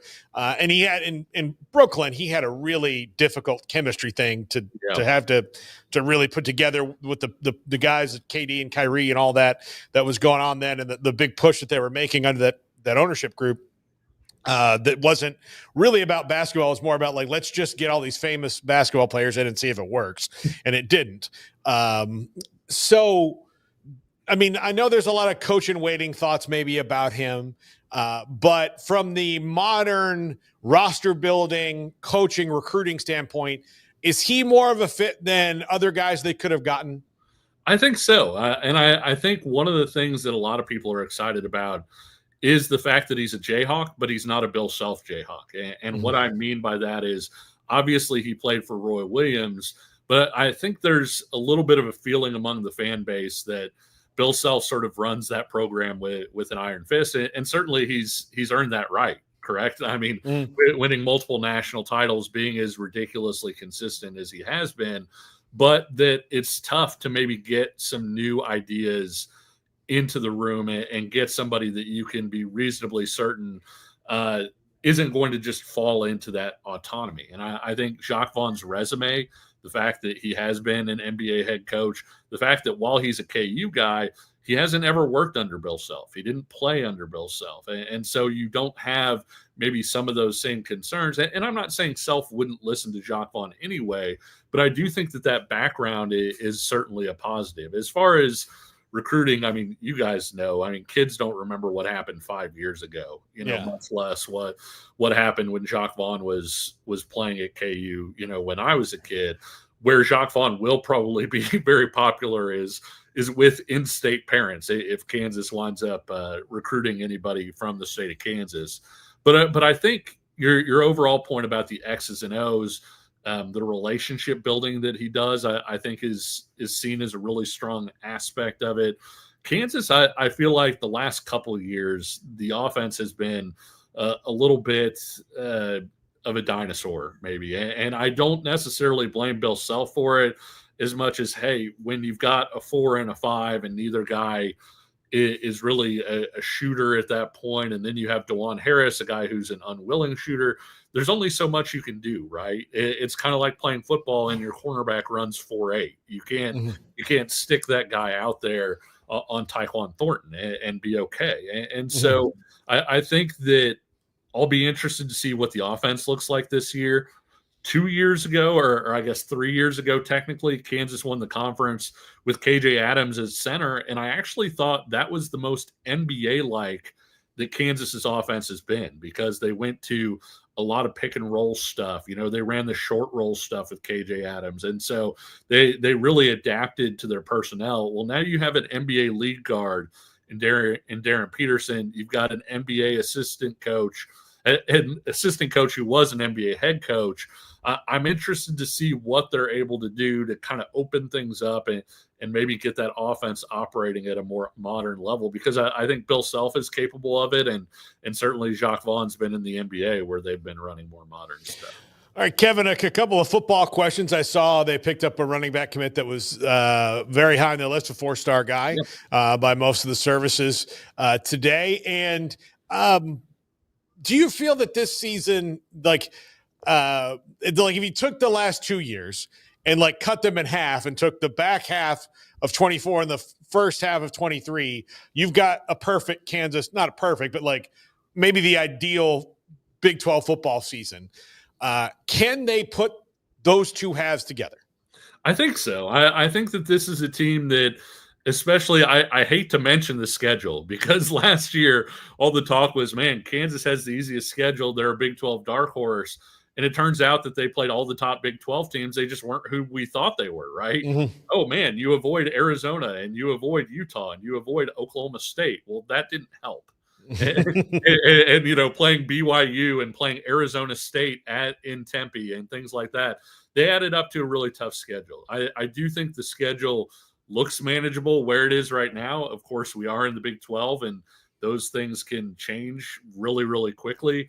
I think they really like their roster. And even though they had to turn over, get a lot of transfers after a huge departing senior class, it was interesting how often the competition element was brought up. And the way that they brought it up was sort of, hey, you came in, and we always tell guys all of our spots are open. But when you're a wide receiver and you come in and the 3 wide receivers ahead of you have all started 30-plus games in their career, you're pretty sure you're probably not going to start at that point. Whereas now they've got more openings. I think the transfers that they brought in, I feel like they think a lot of those guys are hits for what they wanted. And then Jalen Daniels was so much better in the second half of the season. I really think the first half of the season, so much of it was rust. Just sort of Kansas wrapped him in bubble wrap to make sure that he could make it into the season fully healthy after the back injury the previous year. And mission accomplished, right? He did make it into the season healthy, and he made it through the whole season. But it really took him, you know, probably 5 or 6 games to get going. After that point, he looked a lot more like Jalen Daniels again. And so if you have Jalen Daniels, you have a healthy Daniel Highshaw, you have what looks like it could be a pretty good offensive line, you have the creativity sort of back in that offensive coordinator's room. I know you guys obviously had Jeff Grimes down there in Waco, and I thought Jeff Grimes was really good at certain things, but they kind of got away from what made Kansas really tough to prepare for, which was sort of that option-heavy game and all of the trick things and the things that made them difficult to prepare for on a week-to-week basis. You'll see that a lot more this year, I think. And so, yeah, I do think this is a team that, you know, I think was the number 7.5. Is that right? Mm-hmm. I think that's probably pretty fair, honestly. I think that this is a team that very easily could go 8-4, and they've got maybe a couple toss-up games that if those go the right way, maybe you could even be looking at 9 or 10 wins. Kevin, will we see you at Big 12 Media Days? Will you be able to make it down to Frisco? No, I will not be down in Frisco, but it should be a good time. The sad part for me is we didn't get to talk to Jalen Daniels all spring, and I'm sure Jalen Daniels will be down there at Big 12 Media Days, so you guys will get to talk to him more than I have being up here. Send me a list of questions for him. I'll do them for you. There you go. Appreciate it. All right. Kevin Flaherty, Pay Eat Podcast, Kansas City Sports Network. Always love talking to Kevin when we get a chance to get him on. And, you know, Craig, I know that was basketball heavy there, but yesterday was a weird thing, like in the, you know, talent acquisition space that, you know, Kansas, like in their history, has never had a day that bad. Yeah, I can't speak to that, but listening to you guys talk about it, not a good day for Kansas. And yeah, I just I sat out mostly there. You got the football question in the end, so I think he kind of answered that. I didn't really need to follow up with anything football related. We'll have plenty of that coming down the pipeline. But yeah, on basketball, it's just not my bag, so let you handle that, and especially with your Kansas ties now.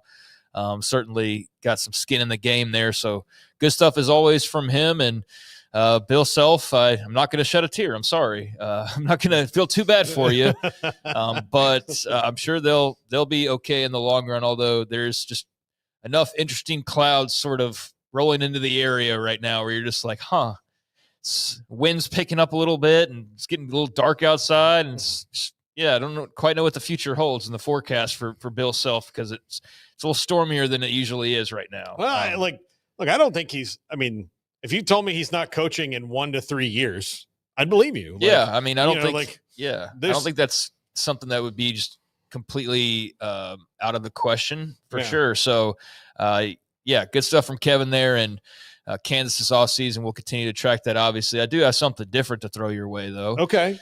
$1 million for a softball player is kind of nuts. I mean, I don't know. I haven't gone through NIL in softball and seen what other girls are making. Mm-hmm. I've never even thought to do it, honestly, because it's not something I've really wondered too much about. But I do remember when there was the $1 million headline about Texas Tech going and pursuing a big softball star and landing themselves a big softball star and paying $1 million for her, reportedly, and Najee Kennedy. And I don't know if the investment's got its full return just yet, but it's working out pretty nicely for Texas Tech because, as you possibly know, I know. They won the Big 12, and then they move on, obviously, to the postseason, and they're not going to the World Series because they just beat Florida State 2-1 in Tallahassee, I believe, Tallahassee. And so they win their regional, and they are now headed to Oklahoma City, site of the Women's College World Series. So congrats to the Red Raiders. And their big win today sends them into that final field to try to win a national championship. And they're the first team, as best I can tell, that's booked a spot so far. I guess there will be more by the end of the night potentially. But, yeah, Najee Kennedy, talked a lot about her when that headline came out in the earlier part of when would that have been? Would that have been like last year or earlier this year? No, it could have been earlier this year. Yeah, it would have been like whatever that was last year. Duh. But, yeah, she's definitely giving you some return on your investment if you're Cody Campbell and all the various other Texas Tech donators to the softball program. So that's very cool. That was a big get, and now it's a get that's getting them to potentially getting to play for a national championship. So yeah, congrats to the Red Raiders. I don't like that it was at the expense of the only Florida State. Well, soccer and softball and baseball. I mean, baseball's in the ACC tournament right now, just playing their first game against Duke. But I mean, we know they're not going to win the national title. Yeah, no, we're not going to. Look, since December 6th of 2023 on to now, it's just been bad news after bad news. And I thought, like, oh, man, the softball team, like, they've won a national championship recently. Like, this could be some good news for the athletic department. Oh, man, they're hosting the Super. And then as soon as I saw who they were hosting, I was like, crap. I mean, they got the $1 million baby there, and good for Texas Tech. But I felt it was going to be, I knew it was going to be a little painful for me. And I'm not, like, admittedly someone who's watching every FSU softball game. I certainly follow along with all their sports, but it was a bit of a bummer because I would have watched them in the College World Series had they made it. Well, yeah, everybody hops on the bandwagon at that point when they're playing for a title and they're at the final level. But, so Texas Tech's going to head to OKC, and I'm sure they'll see some old familiar faces there if Texas and Oklahoma find their way, as they've been highly ranked all year and two of the better programs. But there you go, 2-1 win over Florida State. So there's the update I wanted to give you. Yeah. And to all our Texas Tech viewers, congratulations, and I hate you. I don't really. But when we come back, John Wilner, the Wilner Hotline, has some interesting thoughts on the college football playoff and the rule changes. What does it mean for, ACC, Big 12, like the conferences he covers now since the Pac-12 is no longer there? He'll join us. The Pac-12 still exists. I've been like, sorry. It's maybe an asterisk sometimes when you talk about them, but they are still alive. They didn't die entirely. Yeah. Sorry. The Pac-12, the former Pac-12 schools that left, and he still does cover that as well. It's one of the reasons he's so good at his job. John Wilner's next. This is 365 Sports. Alan Samuels House of Travel is a full-service travel agency with highly experienced travel consultants plus support staff with over a combined 150 years in the travel business. They are ready to take care of any travel situation for you, your family, and your business, and with the kind of knowledge to complete a seamless itinerary trip start to finish. They will search for the best deal to accommodate your budget from air to cars, ship to shore, hotel, and even meeting space. Name a destination and they've been there. They know the places to go, and international and missionary travel is one of their unique specialties. Alan Samuels House of Travel, celebrating 50 years in business. Call Connie, Sherry, Linda, or Bambi at 254-776-2560 or find them on Facebook or at houseoftravelwaco.com.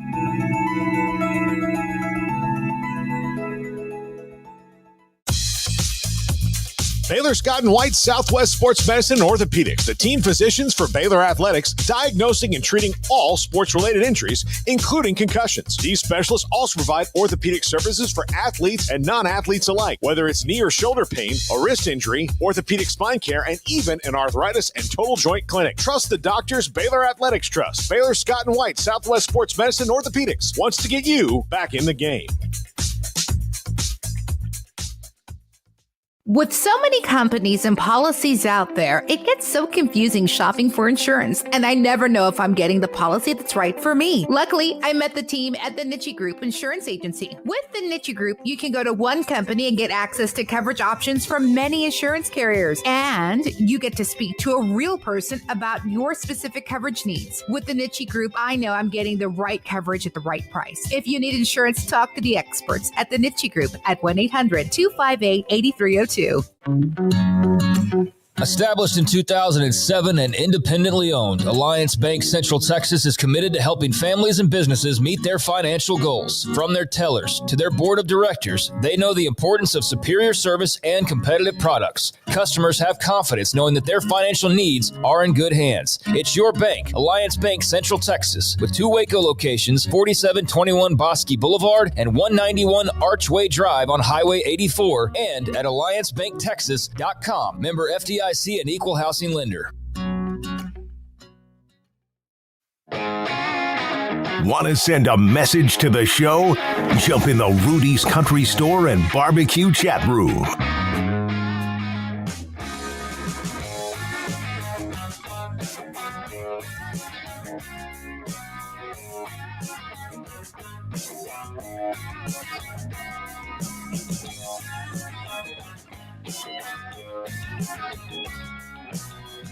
Welcome back. 365 Sports. Paul Catalina, Craig Smoke. Smokey's got the day off in case you're just joining us. Zach Burke and Andrew Valade producing, and John Wilner. Wilner Hotline joins us now. John, happy Memorial Day. Thanks for hopping in here on the long weekend. I know that I'm sure you've got big plans out there in lovely California of what you're going to do, but I read what you wrote about the CFP and the changes on straight seating. What are your thoughts on it as it relates to the Big 12 and ACC and where their sweet spot really is going to have to be for them to be content this year and then hopefully into the future if it doesn't go 4-4-2-2? Well, I think that they did compromise, certainly, and as did the group of 5 schools, group of 6, however you want to phrase it. But it's not, to me, just black and white. I think there's a little bit of nuance to the situation because you can make the case that a conference champion this coming season that is a 5, 6, 7, or 8 seed is actually a better spot than being a 1, 2, 3, or 4 seed because you would get the home game, which is just, it cannot be undersold how important that, or oversold how important a home game is to your campus community on a whole lot of fronts. So you'd get the home game, you would not have to deal with a 3.5-week layoff, and you get the extra $4 million that you would have gotten for a bye straight into the quarterfinals. So you get the money, the home game, and no bye. Now, the problem, of course, is getting that tier of seeds, because if you are in the ACC or Big 12 or Group of 5, there's a pretty good chance that you're going to get moved down to the bottom tier where you have to play on the road in the opening weekend. That's the trick to it. It's certainly threading the needle, but if you could do it, you're actually in a better spot, I think, than being a top 4 seed. Well, John, you did put a little bit more of a positive spin than I think the initial reaction, which was just all negative. And, especially when you look at what you said, Arizona State, instead of a bye, would be going to Columbus to play Ohio State. So it's a little bit more than you were wanting to probably chew on early, but there are some side effects to it. It was interesting to me to see Jim Phillips and Brett Yormark have almost carbon copy statements after the fact, talking about how this was best for college football. Yes. I know they're probably speaking specifically about the seating that everybody could agree was kind of wonky. Did you take any more out of their statements other than that? Well, I thought it was clearly a concerted effort to try to gain the narrative high ground with regard to the negotiations with the Big Ten and the SEC for the format for 2026 and beyond, right? Because the SEC and Big Ten are pushing for 4 AQs each and keeping the ACC and Big 12 with 2 AQs each, right? And ACC and Big 12 understandably pushing back. And I thought Phillips and Yormark were very smart in getting out ahead of this yesterday and saying, look, we compromised for the good of the game for the 25. And what's left unsaid is, all right, SEC and Big Ten, how about you compromise for the good of the game in 26 and beyond with the negotiations over the AQs? Whether it works or not, I don't know. But to me, that was clearly their intent. And, you know, we'll see. I'm skeptical the Big Ten and the SEC are going to budge on the 4-4-2-2-1-3, so to speak. It's like dialing a phone number, right? Because they want those extra at-large spots, 1 for Notre Dame and then 2 for them to take so that they could each put 5 in.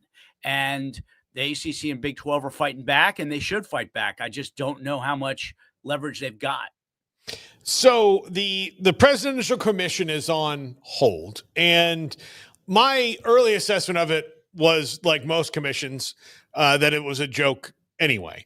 But apparently Cody Campbell has struck some fear into some of the Big Ten and SEC people, because he's not only lobbying for Texas Tech and the Big 12, he has decided to take, there's more of us than there are of them. So if we kind of have this push and we can use whatever influence we have, maybe we can, crack them a little bit. How much do you think ultimately that will work, if the commission ever gets started going or not? But just having somebody like Cody Campbell now pushing a lot of his influence to the side of, well, this is not the best in the way it's set up right now. Well, I think it helps. Certainly it helps the Big 12, may help the ACC, group of 5 as well, to have him being a voice on this commission if it does get restarted. I also always get back to the, how well does he know Jimmy Pitaro and Lachlan Murdoch, Yeah. Because really so much of this whole thing depends on Fox and ESPN because they're the ATM machines. Mm-hmm. And I'm skeptical that they're going to think it's in their best interest financially, good business sense, to cut a deal in which, name your school in the group of 5, or I don't want to pick anybody out specifically, but they want the best matchups possible. And if you're negotiating for, 130 schools as one group, the way Cody Campbell might want to try to do it, I don't know that ESPN and Fox are going to play along with that. John, you mentioned Notre Dame a few moments ago. I've been hearing on YouTube and every social media platform and just regular conversations about how they're going to be forced to do this or that one day. And yet every move seems to just further strengthen absolutely where they are. So your thoughts on Notre Dame seemingly having a great reason to stay independent as of yesterday, and not the alternative that people are kind of wish casting them into the Big Ten at some point by gunpoint, right? I mean, I think they could end up in the Big Ten eventually, but we're talking about, the next iteration at the earliest. Everything is working for them. It's almost like they're pulling the strings behind the scenes. And let's start with the fact that Notre Dame has a vote in the CFP governance structure, right, as it is currently comprised. Every conference has a vote, and Notre Dame has a vote. That means Notre Dame's vote counts 18 times more than Ohio State's, because Ohio State is just 1 out of 18 in the Big Ten, and the Big Ten has the same number of votes as Notre Dame. To me, it is absurd. And it's also absurd that Notre Dame can keep all its money. It's getting this special deal. I think it's, 10, 12 million from the next CFP version, and they get to keep it all. They don't have to share it. They're going to get a special access based on where they're ranked. I mean, Notre Dame's got it great. And then you get the Clemson series, and they're going to have more games with Florida State and Miami. I mean, college football is doing everything it can to make sure Notre Dame stays independent, right? And not get them into a conference with all these moves. I think the first thing that's got to happen is they need to lose some of their influence within the CFP, because it's ridiculous that they have the same number of votes as the SEC and Big Ten do. Well, look, and it worked out really well for them in that before they weren't ever going to get the first round bye. Now they could very well get the first round bye if they're one of the top four. I'm with you, but I bet you they would rather have the home game. I'd be willing to bet. I've heard a lot quietly from a lot of folks at the big brand schools that they really like that home game. And if you're Notre Dame, right, let's contrast let's say Notre Dame ASU, right? Notre Dame's got a way better chance under the 2025 structure of getting that sweet spot seed 5, 6, 7, 8, right? Because they're viewed the way the SEC and Big Ten schools are viewed. Whereas ASU or someone else in the Big 12 or ACC, they're going to get viewed more, kind of the second tier. And they're more likely to be that 9 through 12 where they got to open up on the road. I think Notre Dame, if you ask them and gave them a shot of sodium pentothal, they would take number 5 seed every year. You get the home game, no layoff. So you're ready for the quarterfinals, and you get your special Notre Dame, financial deal. Is that home game so sweet? And I know 16 because the TV networks want that ultimately, and it's more money and more SEC or Big Ten teams and whatever else. But is it also that allure of like, we don't want the bye, we want the freaking home game. We'd rather have that. I mean, that just seems to be such a popular thing that it's more beneficial or more desirable than the actual bye potentially. Oh, I think it is. I mean, we saw the impact of the bye. I mean, Oregon's the best case example, right? Ohio State had 10 days. They played at home. They won. They had 10 days to get ready for the Rose Bowl. Oregon is sitting around for 3.5 weeks. I mean, look at what happened to Boise State. Look at what happened to ASU. The teams that had the byes fell behind early. Now, ASU managed to come back, obviously. But the score, if I'm remembering correctly, the first quarter score in the quarterfinals was like 42-0. The teams that had the byes were outscored 42-0 in the first quarter. And I just think it's a competitive disadvantage to be sitting around for 3.5 weeks when your opponent has played and only has a 10-day break. Yeah, well, like especially if that's the loser of the conference championship game. Like they may even played. Like they're ready to go. They're ready to get back out there and get the taste out of their mouth. Yep. John, the thing you mentioned though about 16, I'm still waiting to see how they're going to get that logistically figured out, right? To me, you can't put 8 games on that weekend before Christmas because of the NFL. So that means you're going into Army-Navy weekend, and that could be problematic for schools based on their conference championship game. It's going to be very interesting to see how they make the 16 work logistically. If we almost had the problem where Army or Navy would have made the playoff this year, so then they're ultimately going to have to probably move Army Navy, which again they've come for every other tradition. John, I'm sure that's the last bastion of it. Yep. Do you think with 16 they can make it work? Ultimately, like the bowl games become less and less relevant, and depending on the economy any given year, it might really take a hit on people going now. Like you had 16 teams and, road game. If say you win a road game in the first round, then you've got to go to a bowl. Maybe you've already been to a conference title game or one of these play-in games or whatever. Eventually you're going to run out of people who are going to show up at these neutral sites. I think that's the case. We saw a little bit of that this past season, but it's getting harder and harder for the fans.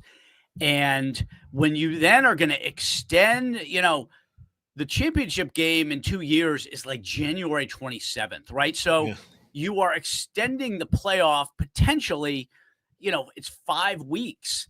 And I think when you add the conference championship cost and then all those rounds of travel with airfare and the time commitment from start to finish, it's really a burden on fans. There's no doubt about that. I think they've got to condense the playoff, move it earlier into January, get as much done in December as possible, get out from under the NFL, because when the NFL goes to 18, that's just going to create more traffic for broadcast windows for the CFP in January. John, I saw where you talked to Arizona State's Graham Rossini, and obviously it's been a banner year, and I think you posted something just a little while ago, as a matter of fact, on that discussion. Just how different does it feel around Arizona State right now, and kind of what are they looking at in terms of, I guess, moving forward with this momentum, but also not in the clear in every area imaginable either? Just how would you talk about their positioning and their future as opposed to maybe where we would have been about a year ago? I mean, a year ago, they were coming off the first season under Kenny Dillingham, and what were they, 3-9, I think it was, and lost a bunch of transfers. Nobody knew who the quarterback was going to be. Real tough situation, but Dillingham has done a great job. I mean, above and beyond everything else, it shows you the power of winning football. It makes everything else better, right? And ASU had an incredible season, and that has kind of blown away a lot of the dark clouds that were circling over that program. I think Rossini has done a very good job in the community, and that was the most important thing for whoever was going to replace Ray Anderson. Had to put a better public face on ASU athletics. Anderson was not popular with the constituents. He did not like interacting with the fans. It was almost disdain. And Rossini is affable and wants to hear what the feedback is going to be. And I think that has helped ASU community outreach. And that is so important these days because you are hugely dependent on the support of your fans for your NIL game. You know, much more. It used to be you just needed fan support for donations and to sell tickets. And now you need it for donations and sell tickets. Oh, and by the way, you got to fund our NIL operation, right? Because the donations don't stop to athletics generally. So he's done a very good job on the public-facing front, which was really important. They do have to figure out what's going to happen with basketball, both with the arena and with Bobby Hurley's contract, right? He's entering a lame duck season. But, you know, for right now, a year into his tenure, it's probably gone as well as ASU could have possibly hoped. You covered the Pac-12 for so long. What was the talk about Arizona State when from the early 2000s on, they were, in my opinion, one of the most underachieving athletic departments that there was. What was the talk inside the Pac-12 about that? I mean, they've always been referred to as a sleeping giant. Mm-hmm. But at some point, you're not sleeping, you're in a coma. And that's kind of what I've always thought. And we'll see if what they have done here under Dillingham can be sustained. They've had good seasons right there. Jake Plummer, they went to the Rose Bowl in 96. They won the Pac-12 South under Todd Graham in 2013. They had some good years under Erickson. They have never been able to sustain it. We'll see if they can do that now. But they've always been viewed as a sleeping giant. ASU itself is very tired of that description. But you can understand why a lot of people thought that. It's harder than it looks there, though, because Phoenix is such a pro market. I think it's better. The dynamics are better for them to have sustained success now because the high school football in and around Phoenix is much better than it used to be. So if you can recruit well in state, you've got a better roster foundation than existed for them, 10, 15, 20 years ago.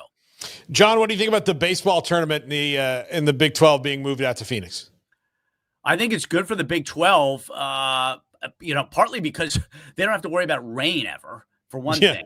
I mean, it's going to be hot, but it's not nearly – you don't have the humidity and you don't have to worry about rain. I think it's good to just – for the Big 12 strategically, it's good to – plant flags in the new territories, so to speak, right? And you've got baseball in Arizona where it is very popular and you've got two good programs and you've got all those fans who live in Phoenix and love spring training. I think it's a really smart move. And they are, they had business meetings coming up in Orlando where UCF is located. They're doing a nice job. They had Football Media Day was in Las Vegas last summer. They're doing a good job of getting around and about and, just outside of the traditional Big 12 footprint with these new schools. John Wilner, Wilner Hotline. John, enjoy the long weekend. You too. Thanks for having me. All right, thanks for hopping on, John Wilner, the Wilner Hotline. In a minute, we'll have Craig Ludwig, and I'll call him on the phone, Zach. He's stuck in traffic, so that's Dallas at this time of day. He's not going to make it back to where there's a camera on the way. So he's going to be on with us via phone. Kratos, I always love talking to John. He brings, again, because he's covered out west so long, I feel like I learn something new every time we talk to him. Yeah, he's a fun listen, and I think he does a really good job as far as the West Coast schools go, and just talking the bigger picture stuff at times as well. So, yeah, he's a friend that we've made through the, I guess, ups and downs of conference realignment a couple of years ago, and obviously he was one of a few people that was out there in the West that had a big voice that we came across and got to read a lot more of and hear a lot more of, and enjoyed his takes, not so much everybody else's from that side of the country during that whole ordeal, just like I'm sure it was the same way on the other foot. But yeah, I think John does a great job, and certainly has been a valuable guy to kind of shed some light on the schools coming in last year. Colorado, not as much, but certainly Arizona and Arizona State and Utah were very new, and we didn't know a whole lot about them. So he's been able to provide a nice background, and yeah, been a fun guy to have. Yeah, absolutely. So I tried to peruse for anything else going on, but it doesn't appear that we have any new breaking news. Zach, can you go to the microphone for a second? Can you pull that towards you and ask Andrew which input it is? I believe it's 4. Yes. Hi, Zach. How you doing? Hello. Would you like to introduce yourself to the 365 Sports community? Sure. Hello. I am Zach Burke, and I used to be a producer for these lovely gentlemen way back many, many years ago. And so does coming in today bring up any, I mean, not for me, I would think. You and I are very, very close friends. Yeah. You were my first intern. That's okay. Glad you added intern to that. Yeah. I was a little. Yeah. About half a second. My first intern. I performed your wedding ceremony. You did? I did. I was the first wedding ceremony I performed. I've done actually several since then. That's what I say. I started a trend, apparently, is what I've heard. Yeah, I've only been paid for one of them.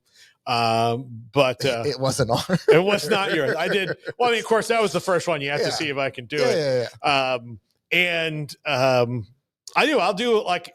fly me out somewhere. I'll do your wedding vows improv. It's a fun thing I do in my show. But Zach, any like feelings of trauma like brought up or? No, none at all right now. Okay. Honestly, there's a lot more cooler equipment now that I get to play around with. So it kind of distracts me for a bit, you know? And I'm focused on that and stuff. Yeah. Zach is a huge Texas Rangers fan. He's a Houston Rockets fan. Yeah. What else are you, Zach?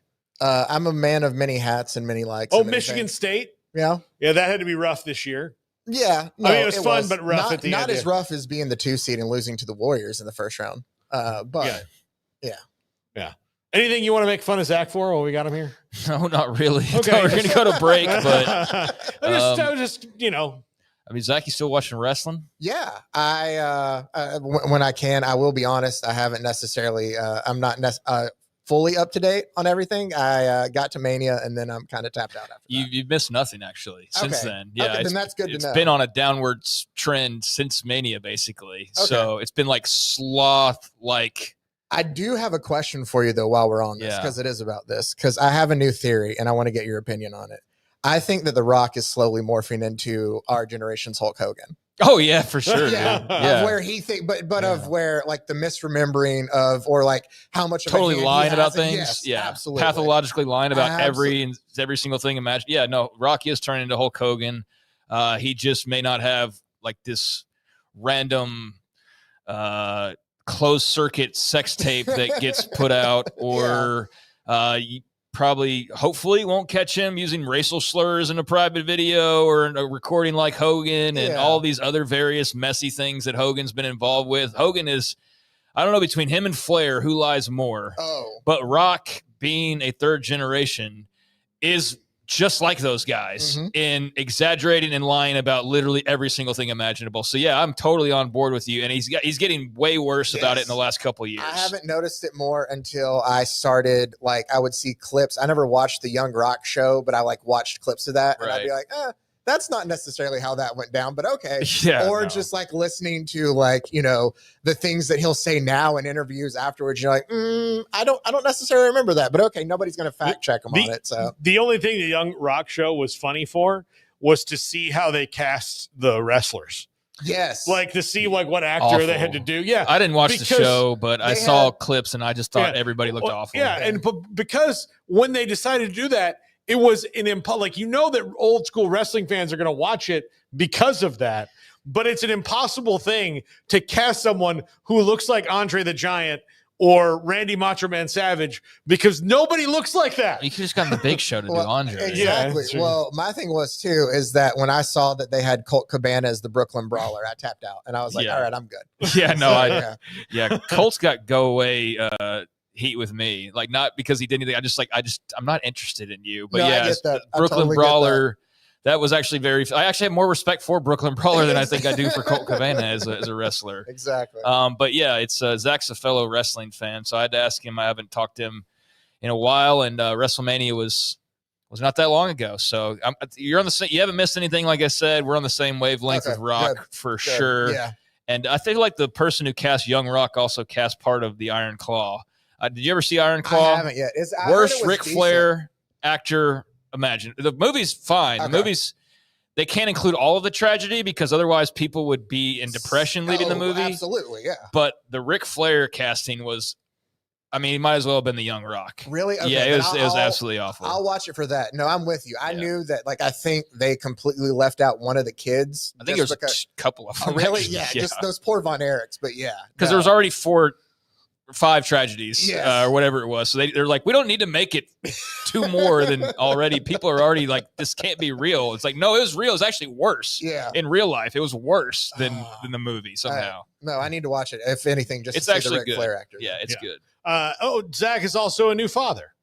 I am. Yeah, 6 months. He just turned here recently. Yeah. So what's his name? Congrats on the sex. Well, Jake. Thank you. Jacob, but we call him Jack. So Jack and Zach to make sure we confuse everybody around the house. Are you guys gonna have like a buddy cop show or something? Absolutely, we are. Or like I don't know, buddy cop might not be the right thing. No, it's absolutely. He's 6 months, but he's already up to a bunch of shenanigans. He's going to be a handful and a half. I know that. Good deal. Well, I'm happy for you and Laura. Congratulations. Thank y'all. So, who would have ever thunk it? Little Zachy has a little Jackie now. So, so happy for you, buddy. Glad that you're here today, and probably down the line we'll have to do more stuff with us. Okay. Based on I think where some things are going. So we're going to see way more of us. Oh. Yeah, so I hope so. And Smokey's not here, but I'm sure he would echo those sentiments. Are you sure that he'd be happy to see me? Yeah, I'm sure he'd be I thrilled know, to see you. I know. When we come back, we're going to talk stars with Craig Ludwig. This is 365 Sports. Automatic Chef is your local vending, office coffee, and micro market provider, delivering outstanding service to break rooms all over Central Texas for over 50 years. Automatic Chef brings the best products to your location at the best prices. With hundreds of choices in fresh food, coffee, snacks, and drinks, let Automatic Chef tailor a break room solution to your needs. Make break time great again with Automatic Chef. Automatic Chef Canteen, 6900 Imperial Drive in Waco, or online at automaticchef.com.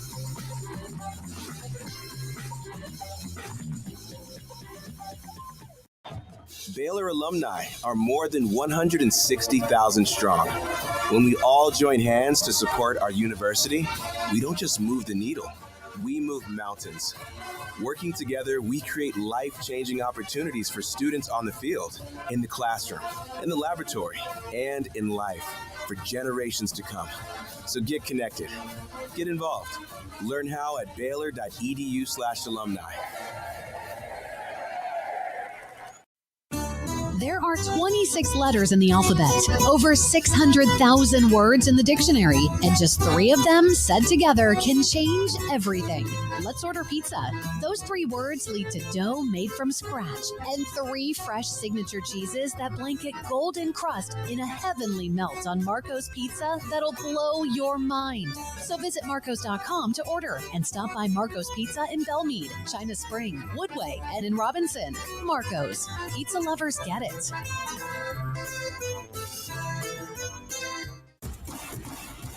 Penny Clinic Men's Healthcare in Woodway is now proud to offer you men an exceptional weight management body sculpting product called semaglutide, also known as Ozempic or Wegovy.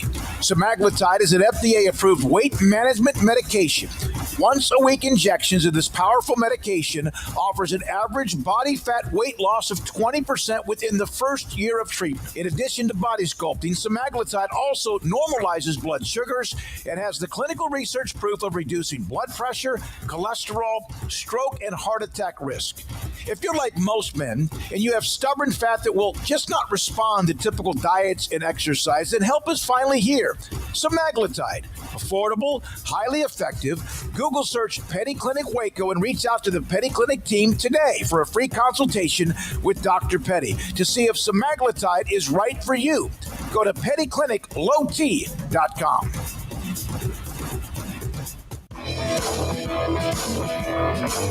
This is 365 Sports. Enjoying the show? Hit the like button and subscribe.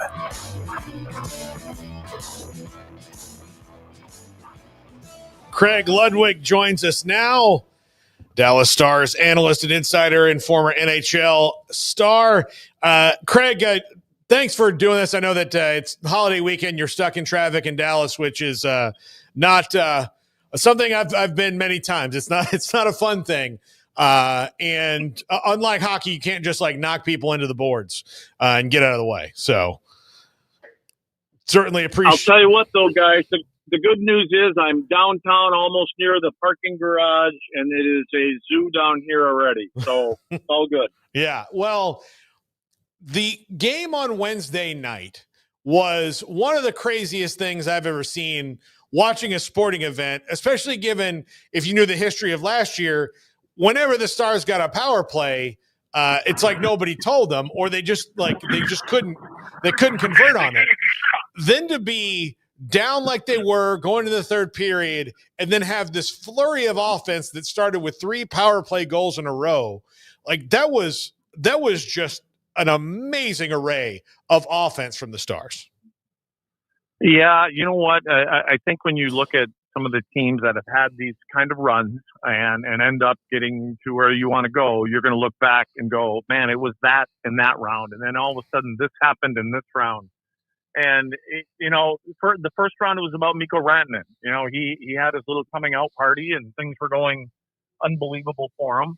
And they still are. He's still a great player, but things are going to get a little bit tighter for him as you move along, which you expect. But yeah, to have what happened there, I guess the puzzling piece for a lot of us was why didn't the coach call a timeout? And, after you get a couple quick goals, you expect you'd want to just kind of slow things down a little bit. And that didn't happen. So good for Dallas. And they found a way. I mean, Dallas has got, I believe it's like 14 goals now.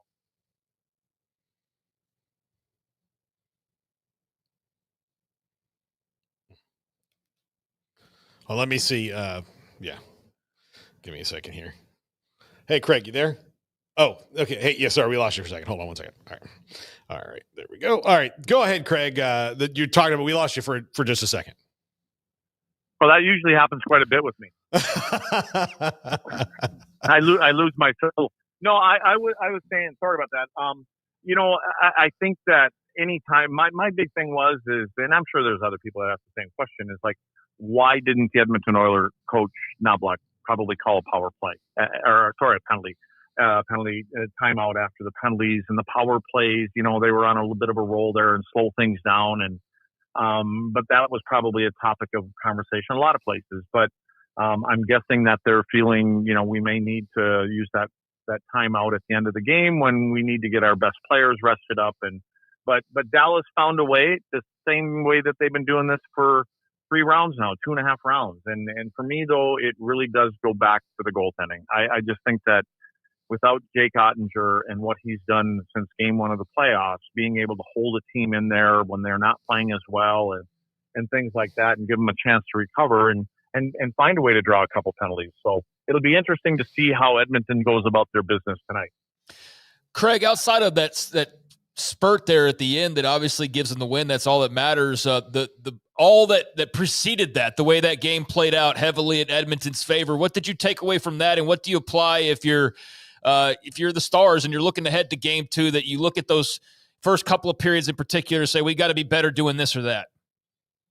Yeah, well, you have to be concerned. I mean, if it's not for them losing their minds a little bit, Edmonton probably, you got a 3-1 lead at that time of the game. You expect them to seal that off, and so, but again, I think that the topic probably was after the game or the next day on their day off when they go in is, listen, we can't find ways and only play 15 minutes a night against this team and expect to win.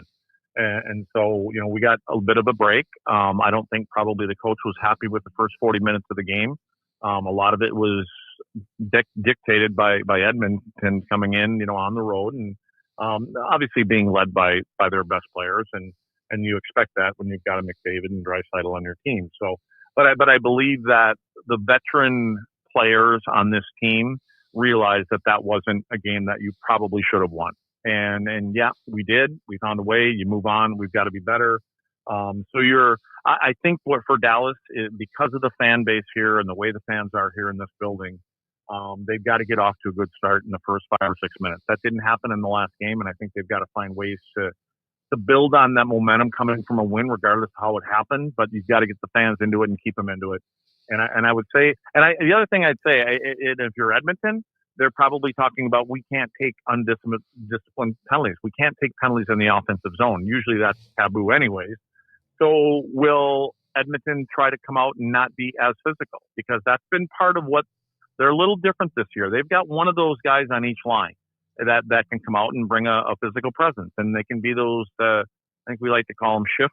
I make sure I pronounce the T. Shift disruptors, or, so they do that well, and that's been something they've done. I mean, when you look at these two teams 5-on-5 play, the good news is you got a couple guys that got on the board 5-on-5. Matt Duchene, and so that was important for him to find that, and Tyler Seguin. But I think that if you take a plus minus, in other words, more times you're on the ice, more than not, as a team, the Edmonton Oilers, at the start of this, was like a plus 73. The Dallas Stars were a minus 53. So their 5-on-5 play wasn't where it needs to be. So they've got to find a way to get that back on track. You mentioned Matt Duchene right there, and he had been in a playoff drought goal-wise. Mentally, what can that do for you going forward when nothing is hitting, and then all of a sudden you get that one in that key moment? Can that maybe light the fire with him a little bit? Yeah, and all you have to do is look at the smile, and you look at the smile, and I don't know if it's a smile or a sense of relief. And Matt had a great regular season. And so goals have been hard to come by. But again, that's what happens. And a lot of things that happen and that when Marchment, Duchene, and Seguin line was together, I mean, for the last year, it's been the best line. They seem to score every night that they're out there. They were, dominating games. And so when Tyler, had his injury and kind of a little bit of a setback there, things got disrupted a little bit. But I think for Matt, what's happening is I think Matt Duchene does his best work when he can enter, coming into the offensive zone, enter on the right-hand side of the ice. He pulls up, he's on his forehand, everything's in front of him, and he hits people with the puck, whether they're coming late or driving to the net. I think that's what scouting is. And I believe in the first couple of rounds, the teams that they played against, they try to take him away. We haven't seen him making those passes from those areas of the ice. And that's what you're supposed to do, is you try to find what does the player do best? Where does the player want to be on the ice the most? And you take it away and you make them go someplace else. And now you've got a bit of an advantage. And so I think that's what's happened to Duchene. But regardless, I think there is a bit of relief and, just from any way you get a goal. I mean, his original shot, actually, I think it hit Hintz in the back. So, and then it bounced right back to him. So regardless how you do that, but they do know now, they've got to get interior, and they've got a goaltender at the other end of the rink in Skinner that may be questioning how things are going for him. I know he's skating on the other side, but how much do you enjoy the game of Connor McDavid? And for the layman out there, what is it about him that makes him such a big superstar in this day and age?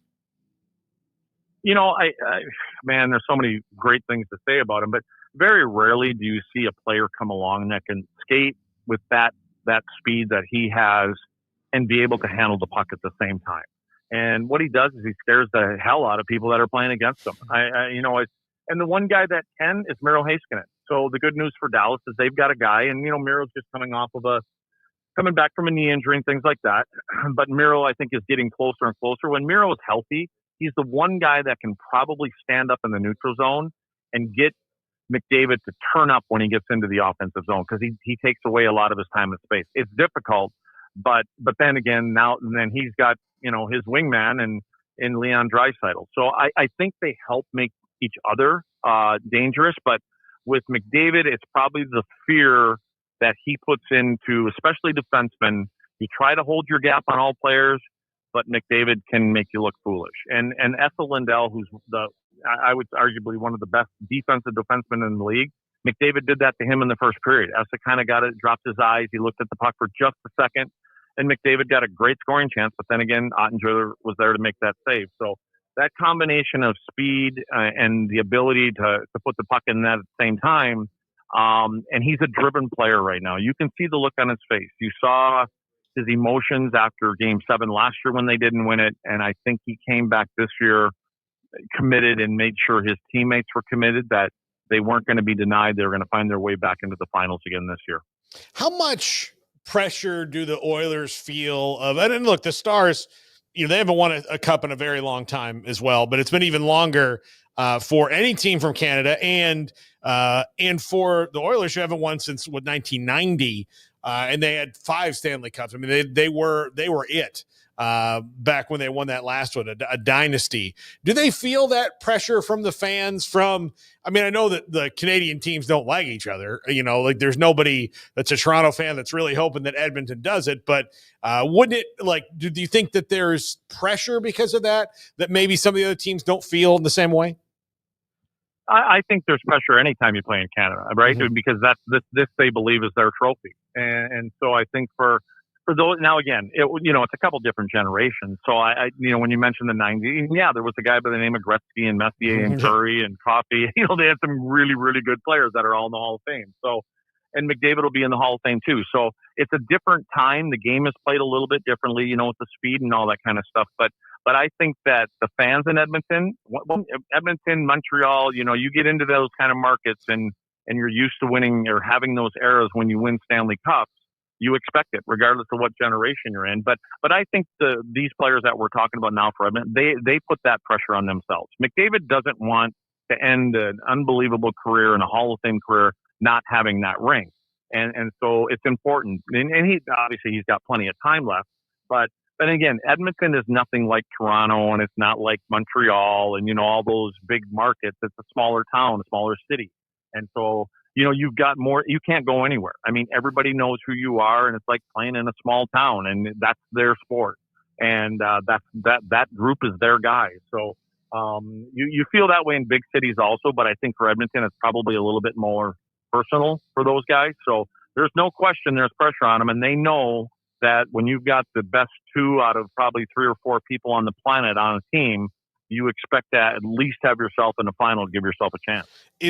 Is this Stars team, and last thing before we'll let you go get in the arena, Craig, is this Stars team, is their real strength the fact that, okay, they went through this ridiculous scoring drought towards the end of the regular season. They just weren't scoring goals. Then they get in the playoffs, and they just seem to find a way, whether it's all of a sudden scoring on power plays or whatever the game dictates to them, they just kind of respond to that. Is that their real true strength? Yeah, I could say that, but I think their true strength is their veteran guys. They've been down this road. They've been to the finals before. They've been in 3 Western Conference championships. So this is not new territory to them. They're at that point, and we can kind of relate to that because it took us time here in Dallas. Montreal one was a little different. I mean, I was younger then, but the one in here in Dallas here, we were climbing the mountain and we got a little close, and then we got a little closer, and then we thought we should have made it, but we didn't. We added a couple pieces. And then next thing you know, you got past that hurdle, and now you find yourself in the finals. And we were fortunate. They've done this now a few times, so they're veterans at getting to this point. So I think what's happening with this group now is there's not a lot of panic. when things were going bad at the end of the regular season there, they lost their, 7 or 8. And I was one of the guys that said, you can't limp into the playoffs. You got to be playing your best hockey at that time of the year. It's not like a light switch. You don't just flip a switch and say, okay, our game's ready to go and we're good. We're good to go. Well, somehow they did. Well, and I know how they did. It was on the backs of the goaltender, Ottinger, and the new guy, and Nico Rantanen. Those two guys carried them through and allowed them to get their game back in order. And it's still not there. Like I said, Jason Robertson's got to be better. Duchesne and Sagan, Marchman's got to start. All those guys that during the course of the year were, contributing to a lot of wins and putting the puck in the net and being one of those offensive teams that you're like, man, it's hard to compete when you got 2 or 3 lines that can all play the same way. How do you match up? Well, now all of a sudden, obviously it's been a little bit easier for the opponents because those other guys aren't doing what they have been doing for the regular season. So I think at the end of the day, when we talk about Duchesne and Sagan and Ben, and even you can name some Lindell and Heiskanen, they've been around now. They're veterans now. They've been through this. So I think that's kind of what they lead on. I think for the coach, Pete DeBoer, I don't think he has to rattle a lot of cages. I think he knows he's got good veteran leadership in there. And when I talk about Jamie Benn, I think this group is using Jamie as a rallying point. Like Jamie's, his career's winding down, but he's been one of those kind of captains that's given everything he possibly can. And is he playing the way he did when he was 25, 27? No, nobody does. So I do think that there's a lot of that they want to get a championship for their captain. Craig Ludwig, thank you so much for joining us. Craig, enjoy the series. Enjoy the game. We'll talk to you again soon. All right. Thanks, guys. Anytime. Craig Ludwig with us. And I really, the other night I was flip back and forth a little bit and, checking the score. We were watching more of the NBA game. And then all of a sudden you look and I was like, oh my God, this is crazy. I'm following along on Twitter and everybody I see from Dallas is just like, holy crap, what is going on right now? And then both those games going back and forth the other night it was a fun sports night, Craig. It really was on a Wednesday in late May. Yeah, that's what you want the Stanley Cup playoffs to be. So between that and the Knicks collapse against the Pacers have been a couple of pretty crazy finishes, and I'm sure I'm missing something, but those two just popped to mind after the last few days. So, go Stars. Hope they can make it 2-0. If they can, that would really be something. And they're a great team with a lot of good players. But I had to ask about McDavid just because I've heard a lot of commentary about him, listen to Spit and Chicklets and, some of the other hockey coverage that's out there. But get Craig's insight just on the guy who's the best player in the world, and just have him kind of break him down a little bit for anybody that doesn't know too much about Connor McDavid. It was cool to hear that. And he's been a great little addition here in playoff hockey time to get a little Stars and NHL in and change it up from time to time. So appreciate his time as always, especially on a busy day like today. Yeah, Connor McDavid is one of those guys when the first time you sit down and watch him, you're like, oh, that guy's going, like, he's skating really fast. Yeah. Like he's going, like, again, with the fastest skaters that there are, he's faster than the fastest ones. And it's one of those, like, to compare it football wise, it's like watching Deion Sanders when he was playing, where like all these guys are fast, but this dude is like a different kind of fast. Daryl Green, it's a different gear that they have. So yeah, it's really interesting to watch. We're going to end a little early today since we've got kind of the skeleton crew in here. So coming up next, the top 5. This is 365 Sports.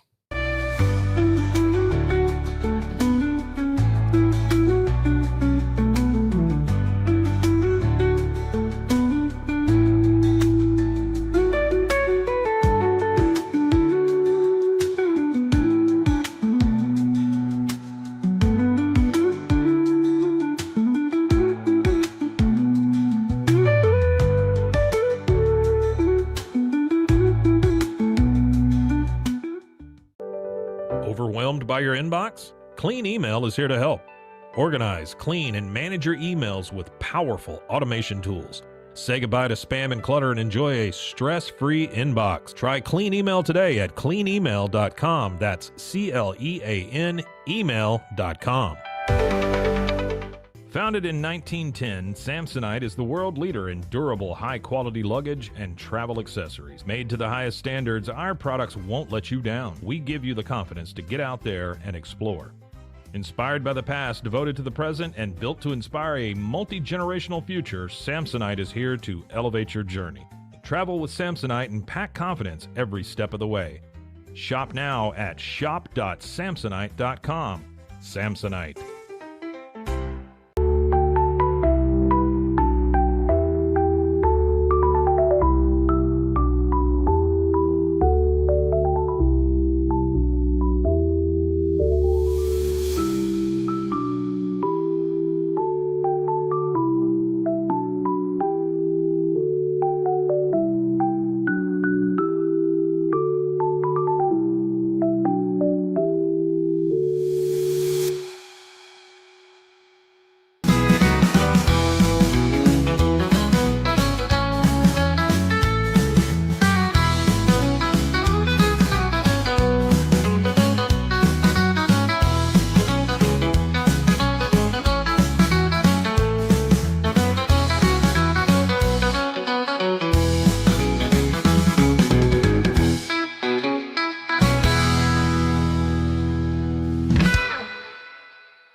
This is Paul Catalina's Top 5. Well, hello. I know yesterday at the end of the Top 5, I seemed a little over-emotional about Tropicana Field, and I won't change my mind. But today, let's talk about some college football, benefits of the straight seeding model, at least for this 1 year. No decisions have been made about the future college football playoff, which is just a year from now. Number 5, less whining about the games before they happen. This is one of the things that drove me nuts. Look, I get that, like, if you're a Big Ten or SEC team, you don't think you should be playing an ACC team or a Big 12 team because, oh, dear God, or maybe a G5 team. Oh, we're so above them. But complaining about a game before it's actually played is kind of silly because you never know what's going to happen. As a matter of fact, I will contend the worst first-round playoff game last year happened in Knoxville, Tennessee, between the eventual national champion and an SEC team in Tennessee. That game was terrible. Tennessee didn't even show up at all. Ohio State ran right through them on their first step on the way to the national title. But, man, nobody cried about that one. Ooh, we're getting Ohio State and Tennessee in the first round. It's great. Oh, but SMU and Penn State. Oh, that's not fair. Shut up. Don't like the whining. I'm still a little fired up, as you can tell. Number 4, shows that everyone can negotiate a little bit.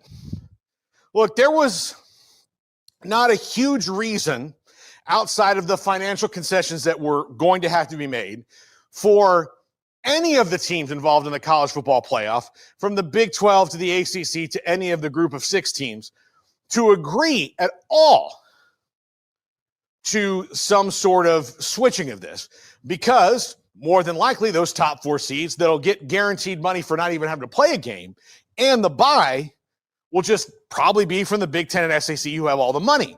So if you wind up being the Big 12 champion and the 5th seed and not getting that bye and getting that money, well, that kind of sucks for you. Arizona State made a bunch of money because of that last year, as did Boise State. More than they would have gotten otherwise in this model had they not agreed to that. So it shows that as we move forward, that they can negotiate a little. Number 3, better first-round matchups. Now, while I did just say, don't whine about the games before they happen, this, well, the 8 and 9 seeds should play each other, right? Like, those things should happen. The seeds should be closer together in the first round of the tournament in a 12-team scenario. And the first 4 teams should get buys because, look, if you're 11-1 and the team that gets the bye is 10-2 or 9-3 on the regular season, and possibly with a lesser schedule than you, I'm not going to say lesser conference, but lesser schedule, what did you really earn? Or was 9-3, won their conference and, got in before, it may not make for a good second-round matchup. Now, I think this means the first-round matchups will be better. I think if you look at last year, that would have been the case, and it would have been fine all the way across the board. I think straight seeding was the way to go, and look, credit to them for changing it after a year. Number 2, keeps a 12 seed from getting a bye. Following up on that, there is a chance, especially with the way things are set up right now, where the only auto bids are, the conference champion, that 12th seed auto bid could get the first round bye if they happen to be the highest ranked conference champion. Now, that's unlikely, but it keeps, let's just say, a lower seed from getting a first round bye that could be well past the top 5 or 6. Those things can happen. It could get weird. You have no idea how these things could turn. So it kind of it keeps that from happening, and we go the top 4 getting the bye as it should be. And number 1, hopefully moves us away from auto bids. Auto bids would be colossally bad for reasons we've talked about in the show nonstop. But the biggest thing is creating an invitational instead of a tournament is just not the best way to solve it. And it takes you in a way forward. Oh, hey, we're giving you a 16-team playoff, but we're going to make sure we go backwards a little bit and make sure that we control every little part of it. That's not what the fans want. None of them want it. Even the ones in the SEC and Big Ten. If you ask most of them, they'd be like, well, no, I don't want 4 auto bids from the league. Especially the Big Ten, this is the commissioner pushing this. The fans of the Big Ten aren't tribal like the SEC. They don't really care. Ohio State doesn't want Michigan in and vice versa. Indiana, like the Purdue fans who weren't even close to the playoff last year, weren't like, oh, well, at least I'm glad Indiana got in. They're in our state. Doesn't happen that way anywhere else. So hopefully it moves us away from auto bids. We'll see how that goes on down the line. This is the top 5. I have to read some polls for you right now.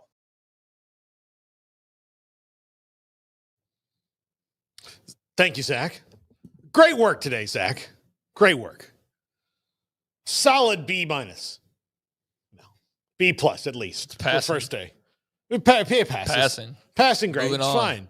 Yeah, I mean, is he going to run home and tell his mom, like, I got a B-? No, he's not. But at least he doesn't have to tell her, I got an F. Yeah. So first poll of the day with its final episode airing tonight. How will you remember Around the Horn? 36% never watched it. 28% said fun and engaging debates.